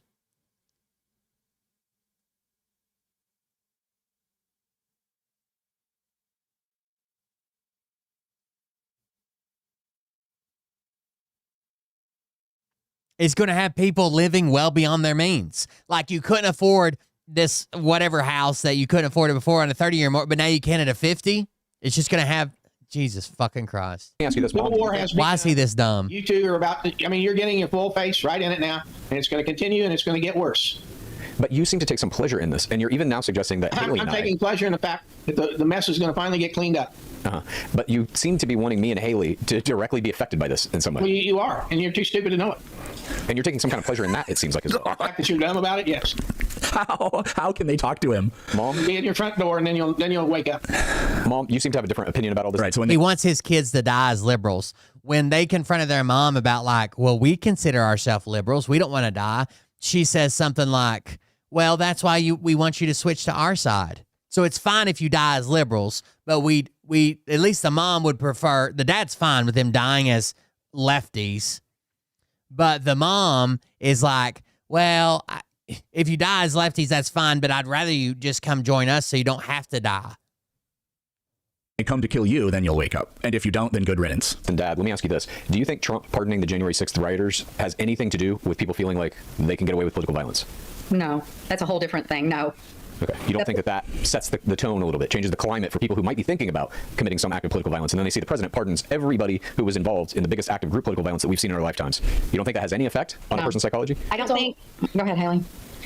It's just rife with hypocrisy. Like I just saw an interview where JD Vance, said, if you destroy any property, if you act against our government and all this shit, we're going to throw you in jail. And then the woman interviewing him said, so what about January 6th? You pardoned all those people that destroyed property and fucking came. I mean, It's hypocrisy. Yeah. It's only for them. You know, only they get pardoned. Only they get the fucking leeway. That's why people are breaking into homes and shooting senators. Oh, He kept going, approaching her. That is so rude. She's still speaking. So when Marjorie Taylor Greene, she does it every time to every Democrat who ever speaks. Constantly. That's good. Okay, so then they held him That's back. the country I want to live in. Held him back, and I don't think The fact they didn't smash his face disappoints me. did he have any kind of identification other than he told that? Did he have the pin on that he was? His shirt literally said senator. I think I skipped over this, but they're talking about when Padilla was basically detained by, I don't know if it was Capitol Police or ICE agents or what. And so it was unbelievably rude that he did that, but it's great when it gets done to people like him. The U.S. Senate, and they escorted him into the room. Well, I don't mean nothing. I can buy a shirt that says U.S. Senate. I thought it So was wait a minute. Hang on. Your argument is they didn't know he was a senator. They just thought he was some random guy.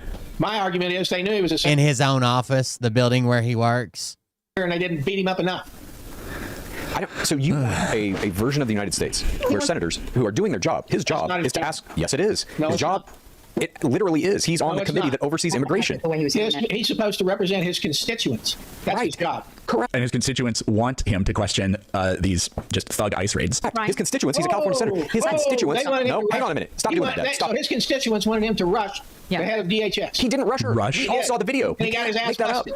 And he got his ass busted. He didn't do it very, like take a turn in just a minute. He kept yelling at her. Chad. Broke his damn nose and everything. While Hang she on. was speaking. Christy Nome, yes, while she was speaking, Christy Nome was saying, we are sending in the U.S. military to liberate Los Angeles from a socialist government. What's wrong with that? It's like literally false. The premise is false. I want him incarcerated and put in jail. I think For he what? cannot What's the be crime, taken Dad? What? What crime would you put him in jail for? For attempting to get into Nome's business. You've been charged with getting into Nome's business. See, he doesn't have any principled positions. He just wants terrible things to happen to everybody he doesn't like. And then when asked the reasons, he just has to make shit up. It's great that they're all laughing at him. But he's being completely serious. Dad, did you watch the parade? Absolutely. Mom, did you watch it? Yes.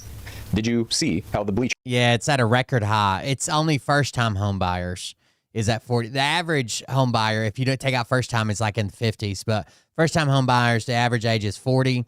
But just back, I think it was in 2020. In 2020, it was 33. So 5 years, it's went to 40. The stands were half full in many cases, and there was virtually no enthusiasm whatsoever. I thought it said 200,000 people. That's exactly what it said. No. Well, that's what Trump said. That's not real. Well, how are we going to find out then? That's How not it's real real. or not? The median age for first-time home buyers should almost always be 30, right? You're through your teens, you're through your 20s. You ought to be able to get your first time, like a fixer-upper, cheap, whatever. But it should be around 30. Video. What do you mean? How are you going to find out? Open your eyes and look at the video of no one in the crowd. At least. The stand. You didn't see what was along the parade route. It was such a bad turnout that on White House Official, one of their fucking photos was a protest at the fucking birthday. People holding signs like for No Kings. That's how bad the turnout was. The only photos they could get of groups of people were protesters. But wait, it gets worse. Dad, you of anybody on this show are generally the most in favor of performing cruel acts to other human beings. Yet you claim to be a Christian. How do you reconcile these things? Dad, How do I reconcile being a Christian? your supposed Christian beliefs, how do you reconcile those with your, on this very show, calls for genocide, saying last week that all Democrats are going to burn in hell? Okay, you going to shut up for a minute or not? Don't start. Really, Bob? Damn. Really? Trying to answer and he keeps talking. All right, first of all, my Christianity goes to Christians, not non-Christians. No, but Christianity. We're in a moral war. And my morality says that if you're not a Christian that believes Christians, like your listener here, he's from Canada, our 51st state. Yeah. And he's not in my wheelhouse of anybody I would forget. So Canadian Christians don't count either. What if he's a Christian? I don't care. So like before that, they take a question from the audience. And so the guy was from Canada, apparently. So my morality doesn't extend to non-Christians. And he's from Canada. And I don't, so therefore no morality for him. But what if he's a Christian? I don't care. So it has nothing to do with what you just said. Like I've said several times, holds no principled position at all. He's also Canadian. So only American Christians? Huh? So only American Christians in your mind deserve the treatment that Christ tells you in the Bible. So if Christ came back, I mean, he would return in the Middle East. So Bob would. If Christ came back, MAGA would have him deported. Bomb Jesus, I'm assuming? Probably, yeah. Correct. To give to everyone. Correct. We're in a holy war. Okay. And Canada is an enemy. Oh, Jesus would hate these idiots. Become the 51st state. Okay, can I go next? What that means? I would just ask, why do you think Jesus cares about the United States government? That is his belief. That's his belief. What he was saying Christianity is. Hey, no, hang on now. Christianity, I think we can all agree, forgiveness and acceptance of all people, those are the core tenets of Christianity. Right, but he was... I mean, you do have to cherry pick the Gospels a little bit to find that, although I would say the verses that say otherwise are less common, so on balance, yeah. Trying to state that we don't believe that. No, he's not saying that. Yes, he did say. No, he's not. He literally asked you, how do you reconcile your supposed Christian beliefs? I know you did. Now I'm explaining it to Mom. He's asking, how do you reconcile your Christian beliefs with these political attitudes that are discriminatory, cruel in many cases to your fellow human being? But that is what he believes, that they are that way. I don't. What are you talking about? You don't think the current administration is being cruel to people by ripping their families in half, by throwing 70-year-old women, yanking them out of their gardens in their front yard after they've lived in ICE just arrested a 6-year-old child with leukemia. That is your belief. That is what you believe. No, What? No, I don't believe that's happening. I don't believe that's happening. So anything that the way their psychology of religion is the exact same psychology they have about their politics. If it's bad, it's not real and it's not happening. And if it did happen, then it would still be good because it serves my interests in whatever this. Like, you can just extend it to either thing. The way we see atrocities in the Old Testament being denied, and then when we show them to them, they say, yeah, well, it was probably the best thing. And just all this stupid. I hate it. I hate it so much. My cat, Scotty, stop it! He just goes over to this door and. We talk about religion and what you believe. That's my belief. So leave me out of it. He's a foreigner. We don't care. So you guys are ignoring it. Dad, Jesus cared about the Good Samaritan. Saying Christianity only applies to Americans. Mom, you're saying I ignore this entire thing Okay, completely. well, I'm just going to go ahead and say you're not Christian and you never have been. You can say it all you want, but it's not true. I don't think Fair you enough. actually believe in Jesus as your God. I think that you are somewhat spiritual. I think you believe in all of these things, but you are not Christian. Don't start, Haley. Don't start. I know you're an atheist. I know you're an atheist. I know Chad is. So don't start. I'm agnostic. Please don't tell me what I believe. I'm not telling you what you believe. I'm asking you how your beliefs, how do you reconcile in your mind? I told you. I know you did. I'm asking Mom. How do you reconcile in your mind this belief in Jesus, a teacher, a spiritual leader, whose key tenets are forgiveness, love for all humanity, and yet you want these, at least in America, these draconian laws passed, or like when he's dropping bombs on people, you guys cheer that. You want Israel to wipe out Palestine. Well, it's an eye for an eye, tooth for eye for an eye. If we Okay, well, Israel's killed. I don't even know what it is. I've heard their estimates that go up to 400,000, but like in the media you see confirmed about 68,000. Well, there was 1,400 killed on October 7th. So if we're going eye for eye, then but they wouldn't support that, right? Nobody should support that, except they would support it against the Palestinians. didn't drop those bombs on those people, they would be dropping them on our other friends or us. God, these fucking idiots. Are you a citizen of this country or not? We're now in a situation. What? No. No what? If your illegal mother comes to this country, I'm not debating whether you think it is valid or not. I'm saying we are now in a situation where half of this country, half of the states in this country will say, yes, we recognize you as United. And I'm the one who's interrupting? What's that say to you? Hang on. Admit that you just interrupted me. No. That's the only way I can get a word in. All you do is read and babble. Okay. Oh, man. Oh, fuck you, Bob. Don't let Obama play the Iran card in order to start a war, in order to get elected. Worst dad ever. Careful, Republicans. Here's another one. In order to get elected, Barack Obama will start a war with Iran. Here's another one. Remember that I predicted a long time ago that President Obama will attack Iran because of his inability to negotiate properly. Not skilled. He's not. So he's issuing all these things about not attacking Iran, and he's basically saying Obama's a piece of shit because he's going to do it. And you, and you in your infinite wisdom do not think anything has changed in 12 years. I'm not saying, no, of course things have changed. Well, I'm then saying, shut up. Okay. Drag up shit that's a decade old. All right, Dad, let me ask you this. This directly. Ask him what changed. It is about Donald Trump. In 2018, Trump pulled out of the Iran nuclear deal. That is what led them. Can we get something a little closer to today's date? I mean, for God's sakes, you don't go back 10 years, you go back 20. No, 20. No, he literally didn't. 18. Yes. 2018. Okay. How many years is that? 7. Oh, here, I got to insert this video. He's just like completely incapable of tracking anything at times. Just watch this. Canada has the best candy bar I've ever eaten. It's called a Wonder Bar. That's my favorite candy bar also. Oh, Jesus Christ. Really? I love it. Are you serious? That's like my favorite. Yeah, I haven't eaten a Wonder Bar in a long time, but it's my favorite candy bar. I haven't either because I'm vegan now, but like back when I did. So it's the best candy bar you've ever had and you've never eaten one? Yes, I've eaten one. No, I used to eat them all the time. Yeah, right there, so And you never eaten one. Is that my argument? No, we both used to eat them. Now we don't, but they are our favorite candy bars. Yeah. Oh, okay. My favorite hamburger is an In-N-Out Double Double. I haven't had one of those in 6 years. You flipped on what you like. Yeah. Didn't even take 2 years. I flipped on what I like. Okay. Okay. All right. Let's move on. Our first topic is, it is the Orange One's first 100 days. Oh, by the way, from now on, when you take callers or these listeners, make sure that they are Americans, because I'm not going to talk to Canadians. Didn't she say she was from Washington? So yeah, that's Bob, America's worst dad. I have a feeling we haven't Yes, she said she was from Washington State. seen the last of Bob over here, but that's as much as I can stomach. Thanks for watching. You'll see me tomorrow. Jesus Christ, dude. We got to get somebody else talking shit. Oh no, did he do another one? American's Worst Dad got worse. Now I gotta watch this one. Well, at least some of it. I'm running out of time here, chat. Support the show at buymeacoffee.com/coldbeer. Especially if you want to see me and Javier Banana go to communist China and rescue poor little Itsuko. We're saving gas money right now.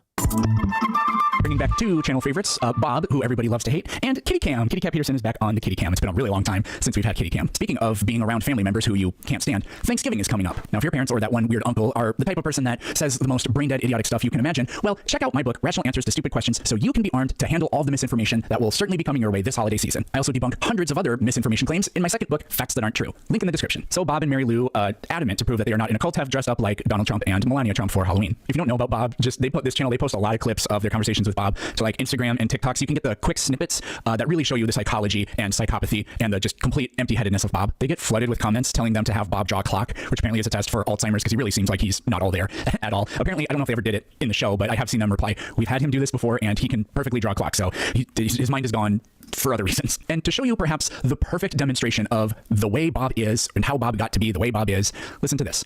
The whole idea of the book club is that everyone in the book club reads a book and then you all discuss the ideas in that book. Yeah, it won't be me. He doesn't like to read. Oh my God. I don't need that. Shocker.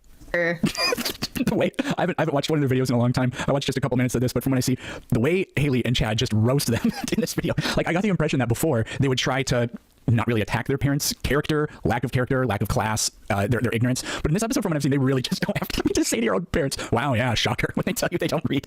I mean, it's like the whole reason they do this is because like, look, we love you guys and we disagree on so much, but we're trying to, like, the name of the channel is The Necessary Conversation. And it's like trying to, look, no matter what, family sticks together. Ohana means family. But they just seem to be like expressing contempt for them at this point. So I'm not really sure. Yeah, and do you think that this is revealing of some kind of underlying problem with MAGA? No. That was your text to me. That was I hated reading when I was fucking 4. Yeah, I didn't read very well either when I was in 2nd grade. I was the last one on the choo-choo train. Everybody else had this choo-choo train that had so many books. I was at the very end.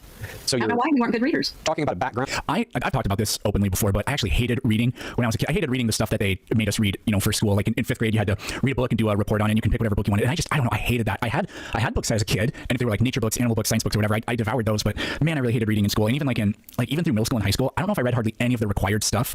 I just piggybacked on the conversations we would have in class about the books, and that's how I would learn enough to be able to pass the test. It's really pathetic. And then when I became an adult, I have a pretty big library now. It's a couple hundred books. And now I read a lot. And I don't know, it's just, I got to the point where now I had the freedom and time to choose to read whatever I wanted. And so it's kind of neat to see Mary Lou be like, I don't know why, I just didn't like it. Whereas Bob is just like, yeah, fuck reading. Reading's for communists. Round of bad education, refusal to educate yourselves, and even now contemporarily, as your children are asking you to read a book to them, you refuse. And you don't see how that aligns with, it's easier to trick you, you'll believe misinformation, We're you'll not not understand the facts. We ain't been tricked into nothing. We're not refusing. You lefties are the ones that are being tricked. No, you. Oh, the reading that we're doing? Into being communists. Okay. Let's move on to our first topic. You follow for hook, line, and sinker. All right, our first topic. I had to speed them up. Bob talks so incredibly slowly. Is starving Americans. You with us? America's not starving. This week saw significant consequence of the Republican All those shutdown. people bitching about no food are twice as fat as I am. I don't know about that. This week saw a significant consequence of the Republican-controlled government shutdown in the end of a SNAP. I love how after he said that, she fixes his shirt to hide his man boobs a little more. Benefit funding. Approximately 42 million Americans, roughly 1 in 8, depend on SNAP each month to avoid food insecurity. The USDA has a contingency fund for SNAP of about $5 billion, which could fund the program for a few more weeks. Mike Johnson and the Republicans claim these funds have not been appropriated for SNAP and therefore cannot be used. But states argue that the USDA is required by law to use those funds to prevent hunger regardless of the nature of the shutdown. Nearly half of SNAP receiving households have children under 18. Mom, who do you think receives SNAP benefits? Who are these people? Where their income is a certain level. Uh-huh. And people don't go out and no jobs. Some have jobs, some don't. But it's the income level that you have. 90% of the people who receive SNAP are twice as fat as I am. Okay. Yeah, just say the exact same thing. But he's going to do that about 10 times. Say the exact same thing more than once. You've said that already. Yeah, it'll do him some damn good. Go 2 or 3 weeks with nothing. Oh my God. Have you ever gone 2 weeks without eating? Oh, hell yes. When? High school, all the time. No, you didn't. Oh, wait, 2 weeks without eating food? Yes. No, you didn't. At I don't believe 119 pounds. Okay. For athletics. 2 weeks without eating without eating any food, you would think you were on the verge of death. Like it's rough. Oh, I cut weight for wrestling? Is that what he's going to say? 2 weeks without eating. You would cut weight for a wrestling tournament maybe 5 days before you start tapering it down? No, buddy. I was a 150-pound individual. I had to cut it off. Whoop ass. Okay, but you're doing it by choice in this. I had to go from 150. I got 150 to 119. You know.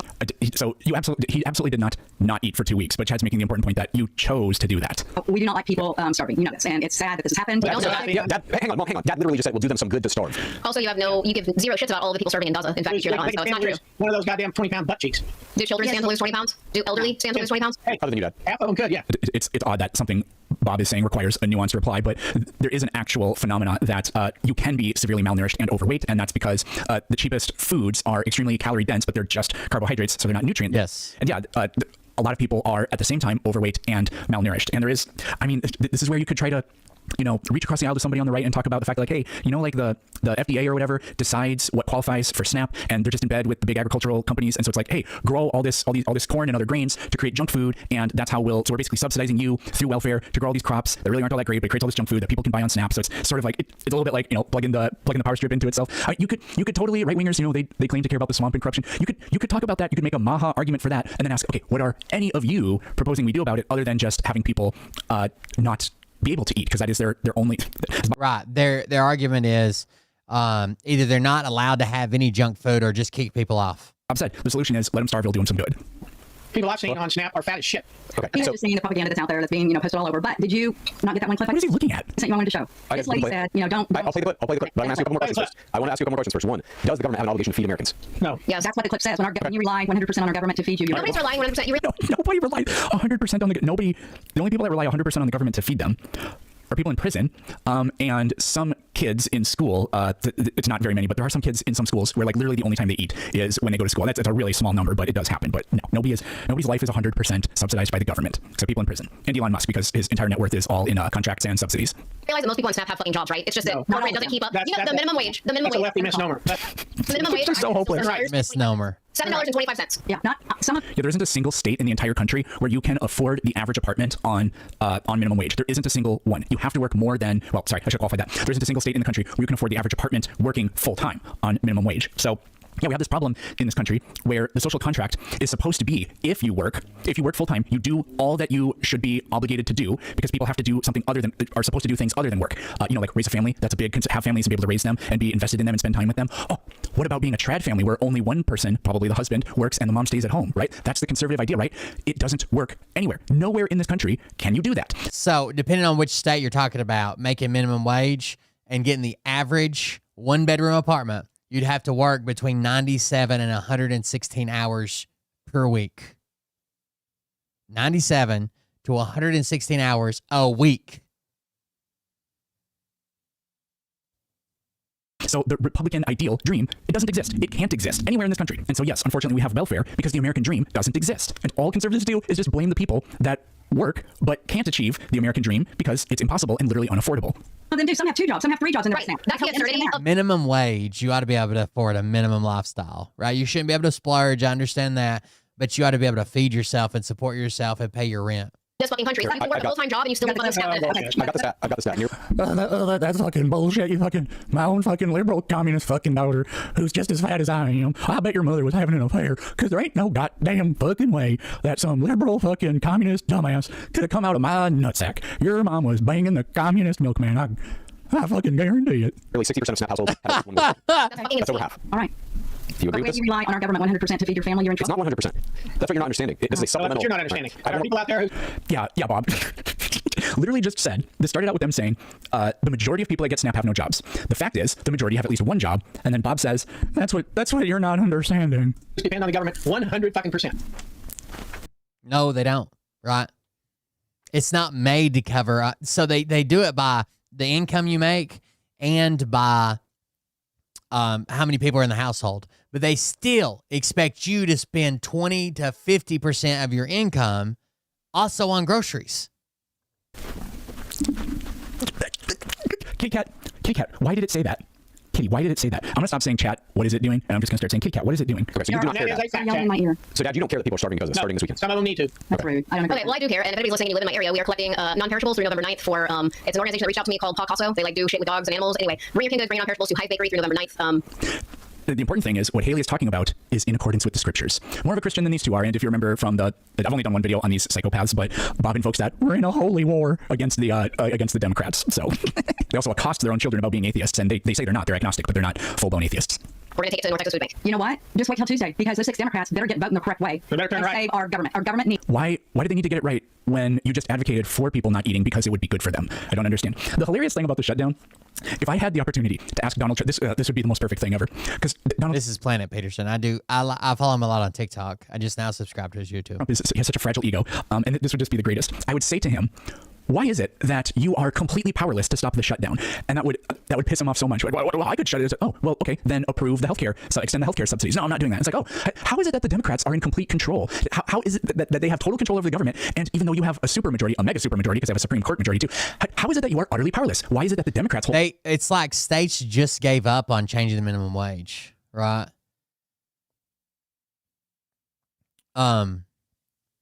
This has been the longest period without changing the minimum wage since the Fair Labor Standards Act was enacted in 1938. It's been $7.25 since 2009.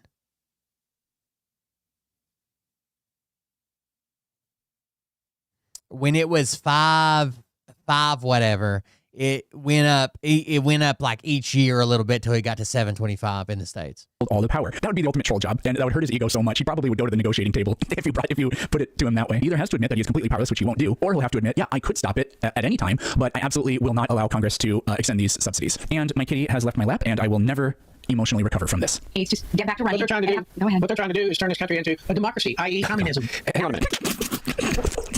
What? What the fuck does that mean? What the fuck? That's actually funny because I got inspired to do this again because several days ago I saw a clip on TikTok pop up of these two, and Bob was saying something to the effect of, we need to kill democracy, we need to end it because it's bad. But it became very clear as he was talking that what he meant was Democrats, and so people were saying Bob doesn't know the difference between a democracy and the Democratic Party. And then the have him draw a clock thing came up once again. Hang on a minute, Dad, you're always against democracy. Yeah, you said you're going to vote in the next election. You understand democracy allows your vote? No, it's a Republican. Okay. The Republic allows me to vote. Democracy is imprisoning me. Okay. What does that mean? I'm just going to put this here for a little bit. All right, moving on. You look like you're in prison. Let's just hope after Tuesday, Yeah, I am. Look at me now. Democrats vote along with our Republicans. He's in a democracy prison. We get this government back rolling. All right. Before we play your minute and a half on clip, I want to ask you one more question. Do you think Donald Trump cares about people starving? Yes, he does. Did he look like he cared? How about that Great Gatsby fucking party that he just threw? Did you see pictures and images from that? How could a party? What's that have to do with? Oh, I'll show you something funny.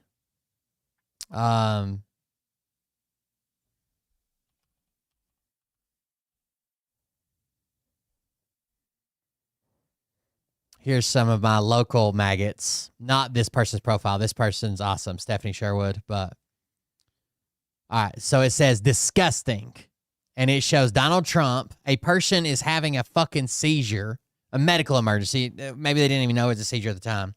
And Donald Trump's just staring like, I don't have time for this. Okay, and it said disgusting is what Stephanie Sherwood put. And then the Occupy Democrats say this photo should be placed in every history book as it perfectly encapsulates who Trump is. This happened earlier today. A guy collapsed down on the floor right next to him at the Oval Office. The guy could be dying, and Trump barely moves a muscle. Doesn't give a damn, does nothing to help, and looks super annoyed that his photo op this afternoon has been interrupted. Donald Trump in a nutshell, ladies and gentlemen. So let's see what type of comments Stephanie got.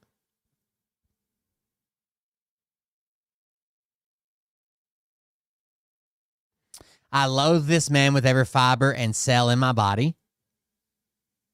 I feel the same way towards the traitor Obama. Then Dustin tried to share that he's a maggot. Tried to share something clearing this up. Okay? So maybe this shows like Trump going out of his way to help this man, right? Like we're spreading fake news here. Let's see.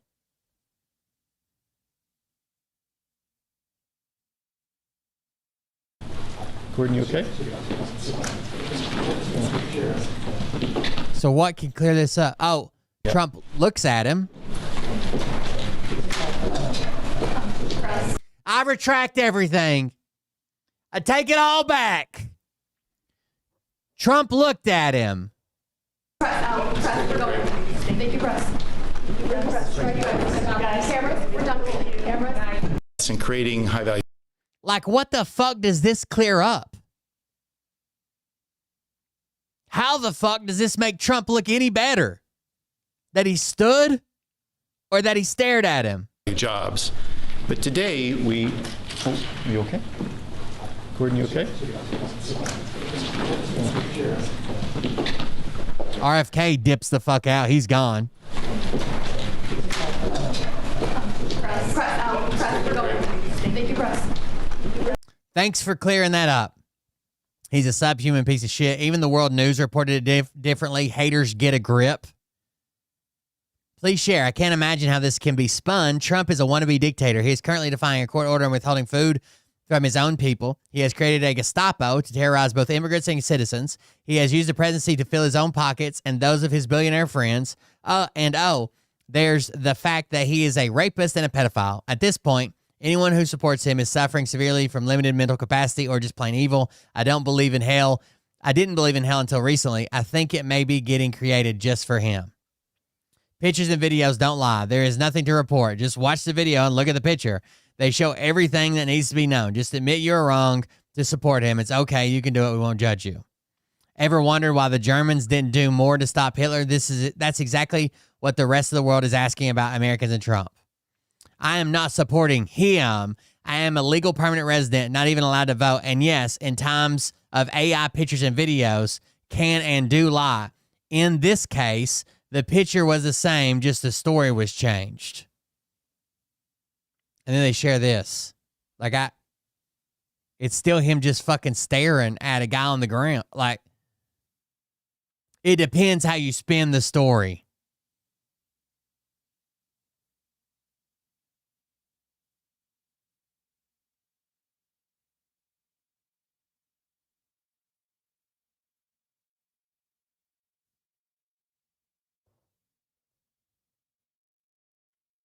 What the fuck, dude? Tell me anybody else would react like that while someone was having a fucking medical emergency. Like, and then just stare off at the media. Go ahead, take my picture while they cart this guy out to the body pile we keep behind the White House. Like, what the fuck is going on? Our government opening back up. The government shut down. People are not getting paid. People are not getting food. Right. The people are not. 6 Democrats that need to vote the right effing way. 6 lefties that need to. Extending healthcare subsidies would be the right way. I mean, the ACA is just a completely fucked system. We need to replace it with something. But in the interim, absolutely. Right. I think we can do better than the ACA. I think it's what Obama could get through in the climate he had. I think we could do better now. And we probably could have done better then if it wasn't for fucking Republicans. But you can't just cut people off hard and be like, we'll work on it. Extending the subsidies would be the right thing to do. Turn right. The lefties like this. They like that our government, that this is happening in the United States, because then they can blame it on Trump. But you don't see. I mean, that's true. Just the images of him at that party smiling, and it's the gilded age. There's people dressed like flappers. I mean, the whole idea of Great Gatsby was that in that era, there were these people who lived at the top of the fucking world who were so much richer than everybody else, unaffected by all the kind of financial turmoil that the average person was experiencing. That's the theme of his party. While literally people are having food taken off their tables by the government. My theme is 6 Democrats better get their ass and vote the right way so our government gets open. My theme is they better vote Republican. What you're doing right now is a complete deflection of the question. And it's just, you could just say, okay, let's say that they... It's too hard for them to say, yeah, the party and flaunting all that wealth wasn't a great thing to do. But, you know, maybe he's just kind of oblivious, or maybe it was planned a month ago, but it did look bad. They can't do that. Do vote, let's say the 6 Democrats do vote, and then this passes, well, the healthcare becomes so unaffordable that people are either going to choose eating or healthcare, and they're probably going to choose eating, right? I mean, like, literally all that would do is just take the problem and put it somewhere else. It's kind of like a weird transition, but what I find incredibly unhelpful and unproductive about conversations around gun control or whatever, gun death prevention, is, you know, they'll say something like, well, we just need to put an armed security guard in every school, have an SRO in every school. And it's like, okay, but if I want to shoot up a place and the school has police officers in it, then I'll just go somewhere else. So it doesn't solve anything. It just puts the problem somewhere else. So what is he supposed to do? What is he supposed to do? Not have a fucking party where it looks like he doesn't give a shit about anyone but him and all his rich friends. You going? Yeah. Okay. No, I don't. You know what's weird? I didn't see this party. Why do I never see your stuff that you're Because talking you're about? watching Max and they don't want to shit. Yeah, no kidding. Why don't I? Oh man, funny enough, I have. Oh god, jeez. The dad already tapped out. I have Hulu TV. That's the only form of television that I have, and this actually came up in a video I released fairly recently. There used to be a NASA TV channel on Hulu TV, and I tried to find it when I was debating a flat earther because they do live streams from the ISS there, and I was trying to find, but it wasn't there anymore. So they got rid of that, and Hulu TV now has both One American News Network and Newsmax on it, and they didn't used to have either of those. Ooh. So that's fucking great.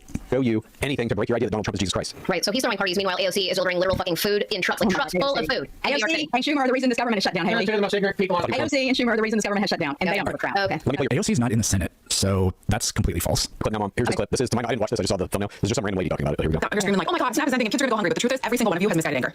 This is all right. So, like, her son brings news sources and reports and whatever, right? People, sometimes opinion pieces. But then the whole time they wanted to talk about the food stamps, the mom was like, did you see the video I sent you? Did you see the video I sent you? Did you see the video I sent you? Did you see the video? Yeah, we'll pull up the video you sent. Did you see that? I want you to play my video. It's just some random lady in her fucking living room saying, this is what I think about the government.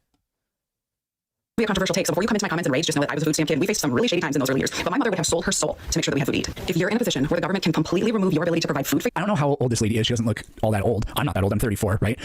If you bought a house in early 1990 or in the early 90s and early 2000s, your mortgage was probably $900 to $1,200 a month. Okay, my mortgage is $3,012 a month. And have wages kept up with that inflation? No, not at all. So shut the fuck up about, oh, your mom could have fed multiple kids. They could take the extra fucking 130% rent that they're spending now or mortgage payment and put it towards food. And owned a house with a secretary job. Okay, so shut the fuck up.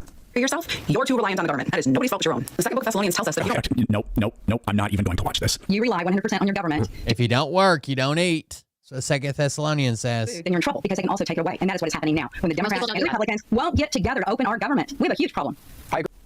yeah, the Republicans won't get together with the Democrats to open the government. Like, what are you talking about? Great, but that's the government. Who started SNAP? FDR? Food stamps? I have no idea. I can't Google because if I look down, you'll tell me I'm not looking at things. Remember, and you'll be mad at me. My kids criticize me. It's been a while back, I'm sure. But it was also started as a bridge to stay on it a short time, move on. There are families that have been on it for 14 years, and I saw this clip. You're not taking away my 14 years. Wages don't keep up with inflation. I have this theory, and I'm sure somebody else has wrote about it. Modern day Christians do not follow Christ. Okay? And instead, now they're going to get really upset when you tell them that. Instead, they follow the Apostle Paul.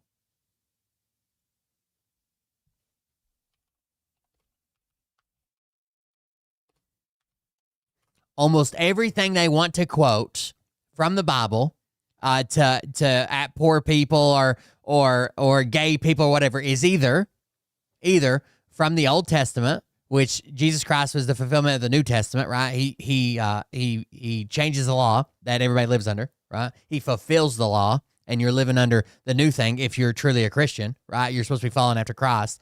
That's in the name. Second, everything the Apostle Paul, who was just some guy who used to kill Christians and then claims he had an encounter with God while he was walking down the fucking road and changed his name, and he writes letters to churches telling them how to conduct themselves. And oftentimes the shit he puts in the letters, like in Thessalonians, when he writes the letter to Thessalonians and says those that don't work should not eat. Jesus never said that.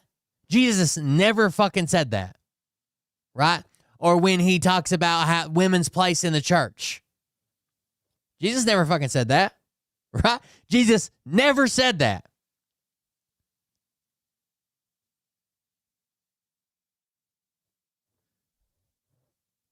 Federal minimum wage hasn't changed in like 30 years. That's not the fault of those families. That's the fault of how our system is set up, where people can have a 40-hour week job, and that still doesn't pay them enough money to buy food for the family. But you also don't believe in systemic racism. Not helpful. I mean, do you acknowledge that the financial structure now is way worse than it was in the mid-1970s, which is yes, that's all we've done. I think we have given. Yeah, well, actually, in context, it is disputed. I'm not getting to that argument now. They think it's written by Paul, and those are the verses they like to cherry pick from. A lot of verses that they think were written by Paul. Dan McClellan says in context that it was so.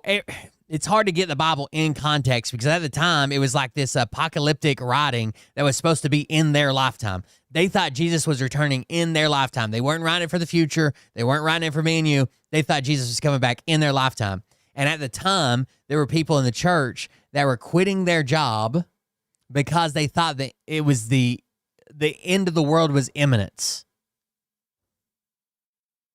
They thought the end of the world was coming. And given, everybody's used to it. They want it. They would rather stay at home than have to get out and get a job. And like even if it's level, the state of Texas, the state of Texas, even if they would have to pay childcare with their job that didn't pay much, instead of going out there and getting the job and feeling good about themselves, they would rather stay at home. This talking point is completely, I'm going to just sound like a broken record, but this talking point is completely irrelevant because wages haven't kept up with inflation. Childcare is like $20,000 a year. Who the hell can afford that? So this idea of, it doesn't even make any sense. People are sitting at home not working, and that's why they can't afford childcare. They wouldn't be able to afford it if they were working. Comes in. Live in like your own world. Like in the state of Texas alone, just our government in Texas, the fucking minimum wage, I don't even know how many years it's been since it has been raised, but it's still $7.25 a fucking hour. If you do that math, literally no one can fucking live on that. So let's say that you didn't get a college education because you couldn't fucking afford it. So now you have to work at like McDonald's full time. You're never making enough money to pay your fucking bills, buy your fucking food, and take care of your kids. That's not their fault. If you're working a full-time job, you should be able to afford fucking necessities. I wonder what the hold on.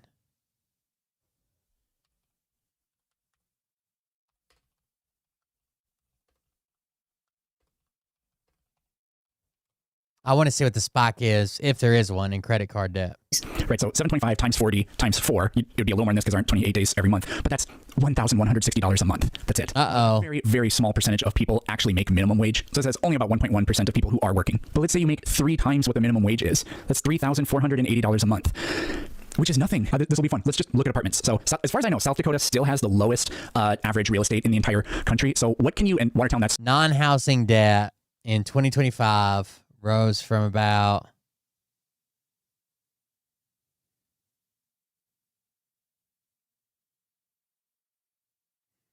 housing debt was 13 trillion. Non-housing was 5 trillion. So 18 trillion total at the start of 2025. And now it's 18 5.68. A town that I used to actually live in this town. This is the cheapest apartment / house that you can get there. And it is $1,135 a month. Well, it ranges from that to $1,800 a month. But yeah, these are the 1335 or the 1135. That's a 1-bedroom, 660 square foot apartment. Now you're not going to get an entry level job for over $20 an hour in Watertown, South Dakota. I can tell you that. But if you're making $15 an hour, you're making about $2,300 a month, and that's before taxes. South Dakota doesn't have any income tax. The lowest tax bracket, they're still taking 10% federally, but that's under $10,000 a year. So this is going to be higher than that. And it's like, look, you could. I'm sure that's not my theory alone. I'm sure that somebody's written about it, about Paul and his there are people that don't that believe the Bible but don't trust Paul. In theory, afford to live there, but what's the average car payment and car insurance? Car insurance has gotten absolutely astronomical. If you find a used car for about $20,000, you're going to be looking at something like probably $300 a month for a monthly payment. That's actually, when I lived in South Dakota, I did buy a Ford Escape for exactly $20,000, and yeah, my monthly payment was $312 a month. So another one that supposedly Paul wrote, that I was thinking when I was thinking about this the other day, because I saw somebody quote it, was the it's Romans. I don't remember the verse, but it's like, let every person be subject to the law of the land and government authorities, because there is no authority but unless it was given by God, right? So that's the one they always use when people are like, well, what about the immigrants? They're like, you got to obey the law of the land. That's Romans. 2320 minus 1135 minus $312 or whatever I said, you have $873 left. But it's actually less than that because of federal income tax and Social Security and what else. So let's say you're actually going to have 75% of that, so $654. You have to have a cell phone and internet to be able to do literally anything. You can't have a job unless you also have those things, because your job is going to put your schedule online. You're going to have to be able to answer emails for all kinds of things, for any kind of service you're going to get for your car, for your bills, for whatever. You have to have a cell phone and internet. That's going to be another $200. Let's say those two things combined, we're at $450. What can you do with $450 other than feed just yourself, right? And so even if we find a case in the cheapest state in the country where you can theoretically live off of that, again, isn't the America that, aren't we supposed to be raising the fertility rate? Aren't we supposed to be raising kids and all that other kind of stuff? You can't, and now I'm doing this based off of single income, but you can't live in this apartment and raise a family. So double your income, you're gonna have to move into a new place, and the rent is gonna scale up and be virtually double. So you're pretty much in the same boat. You're missing the point, Mom. You're missing the entire point. You're focusing the blame for the current financial disaster that this country is in on the people at the bottom of the heap. The blame goes to the top. It's because we have the CEOs of these giant, like if you work in an Amazon factory, you're not making enough money to pay for your rent, your food, for your life, basically. I read an article about this for Walmart. People who work in Walmart are almost all on SNAP. Walmart is also the company in this country that makes the most money from SNAP. So people come in and yeah, that's actually brilliant. It's a brilliant point. It's the point itself is absolutely horrendous, but yeah, I saw earlier today. There's just a little snippet. Maybe it's not 100% true, but it said Jeff Bezos got like $60 million or $1 billion from the government in tax breaks or whatever. Meanwhile, they don't pay any of their workers a wage that allows them to live without having to take some form of welfare. And the title of this video is J.D. Vance having an affair with Erica Kirk. So okay, this must be where it starts. So I don't know where this is going to go, but I haven't I saw the picture of them hugging, and so but other than that, I don't know what's going on with this. But Erica Kirk in the next few years to make himself a more viable presidential candidate in 2028. I have this clip that I'm going to play for you now. I am tremendously blessed and honored tonight to be able to interview. Oh, did him dirty. Very, very dear friend. His wife. It is so weird where she describes JD and this and that and his wife. Did you guys see that? Used to you. This is her face. This is her face when she's thinking about and talking about JD. A very, very dear friend. So she's basically giving her O face when thinking and talking about JD. His wife. And his wife. And then the tragedy of bringing up that he has a wife. God. I think if you're going to believe the Bible, the way you should believe the Bible is that the entire thing is a book of parables. The same way that Jesus taught in parables, the entire thing is a book of parables. Did Adam and Eve and Noah's Ark and that stuff really happen? No, but it's a great way to explain to people this is a set of rules and actions we want you to take and morals we want you to exhibit, and here's how we can best explain them of how everything come to be, and that's about it. Incredible. And when you try to take it one for one and people are like, the Earth's really only 2,000 years old or 4,000 years old and blah, blah, it doesn't work like that. We can observe too much that it fucking breaks, right? But what about how the fuck did Cain and Abel work? And then he was cast out, and then somehow he had a wife. But these are the only people in the fucking world right now. Like, that doesn't make any sense. I see no one will ever replace my husband. No. But I do see some similarities of my husband in Judy. And Vice President Judy. Yes, I do. And that's why I'm so blessed to be able to introduce him tonight. Because he understands the fight that we're up against. And he can articulate that. But that's my opinion. You don't, I mean, you can take it word for word if you want to. That's just the only way that I can reconcile it. The way that transcends race. Bruh. I feel like I'm almost watching a sex tape between the two of them. Holy crap. You had to slow this way down. No. Please help me welcome to the stage, Vice President J.D. Vance.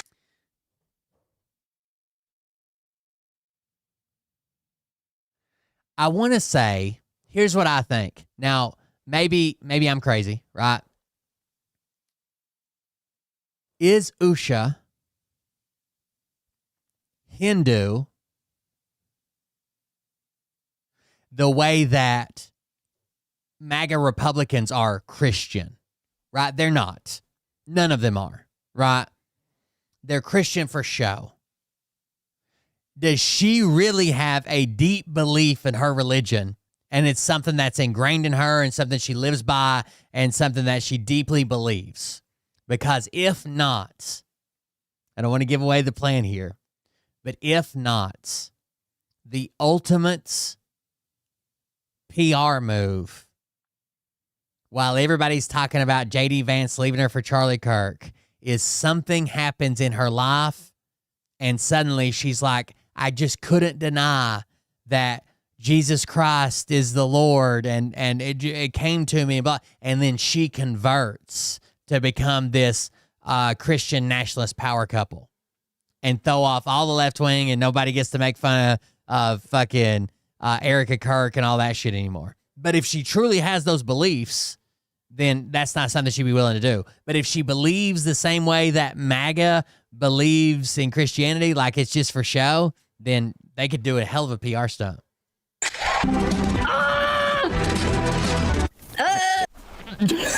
I had no idea it was that bad. Oh, the false Christian God. That is so bad. They start talking about conspiracies with the assassination after that, and sorry, but I'm too cowardly to put that up here because of what this government is willing to do to people that do that. So, sorry, I guess we'll end it there. Thanks for watching, and you'll see me tomorrow. Damn, it's 2 a.m., guys. I'm out. Thank you all for joining us. Thank you for being here. If you want to support the show, if you like what we do, you want to keep going, go to buymeacoffee.com/coldbeer. We'll keep doing the show as I can. I can't promise to be here every night because I'm doing a lot of work at the campground and stuff too, but I'll be here when I can be here. Also, support the show. That's how I pay the bills, and I'm trying to roll it up to get an earlier start. So we did really good yesterday, but that put me behind on some other things I had to take care of today. But hopefully we'll get back to a normal starting time instead of this fucking 11 o'clock or whatever. So thank you guys for joining us. Thank you for being here. I do appreciate it. Support the show if you want to, if that's something you're inclined to do. If you wanted to keep going, do that at buymeacoffee.com/coldbeer. Thank you for the people who have supported the show recently. Jen and Jason, Jennifer Winkler. Yeah, there's a couple of people who donated days before. I appreciate it. Everybody have a good night. We'll see you on the next one. Also, one of my videos. I can tell you this. If you want to have fun in the comments, This particular you don't have let me get the title of it. balls to call out the people. I think it was called "The Repubs Are Melting Down." Oh, go to lives. Ah, shit. The rest of the world you don't have the fucking balls. You don't have the balls. The Repubs Are Melting Down from November 5th. If you go there on my YouTube channel and look at the comments, it must have got shared or suggested or something. There are tons of right-wing YouTube comments on there now, so go check it out. The Repubs Are Melting Down. Have a good night.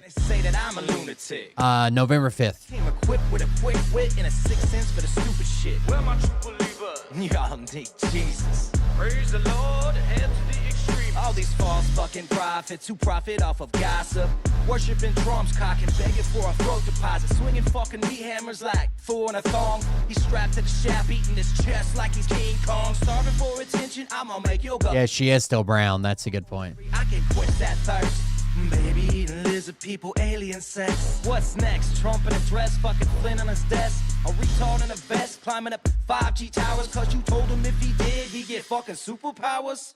Here we go, I think I started some shit. Piss them off, it's about to get lit. Get the place in them bets, you know that stage is set. You better buckle up, cause you ain't seen none yet.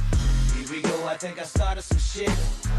Piss them off, it's about to get lit. Get the place in them bets, you know that stage is set. You better buckle up, cause you ain't seen none yet. I used to find clues too when I was high on shrooms. I found myself a tunnel that led to Jason Q's bedroom. Open his closet, I found some of his meat rockets. I strapped him to my shoes and then I flew through the roof. I found myself in orbit strapped to an F-16. High on amphetamine with Trump in between. Put on a light coat of baby oil and saluted the troops. He tapped me on the shoulder and said, "This is gonna be it." Whoa, wait. Stop. What? I'll get my files. Wait, what are you doing? Good night, guys.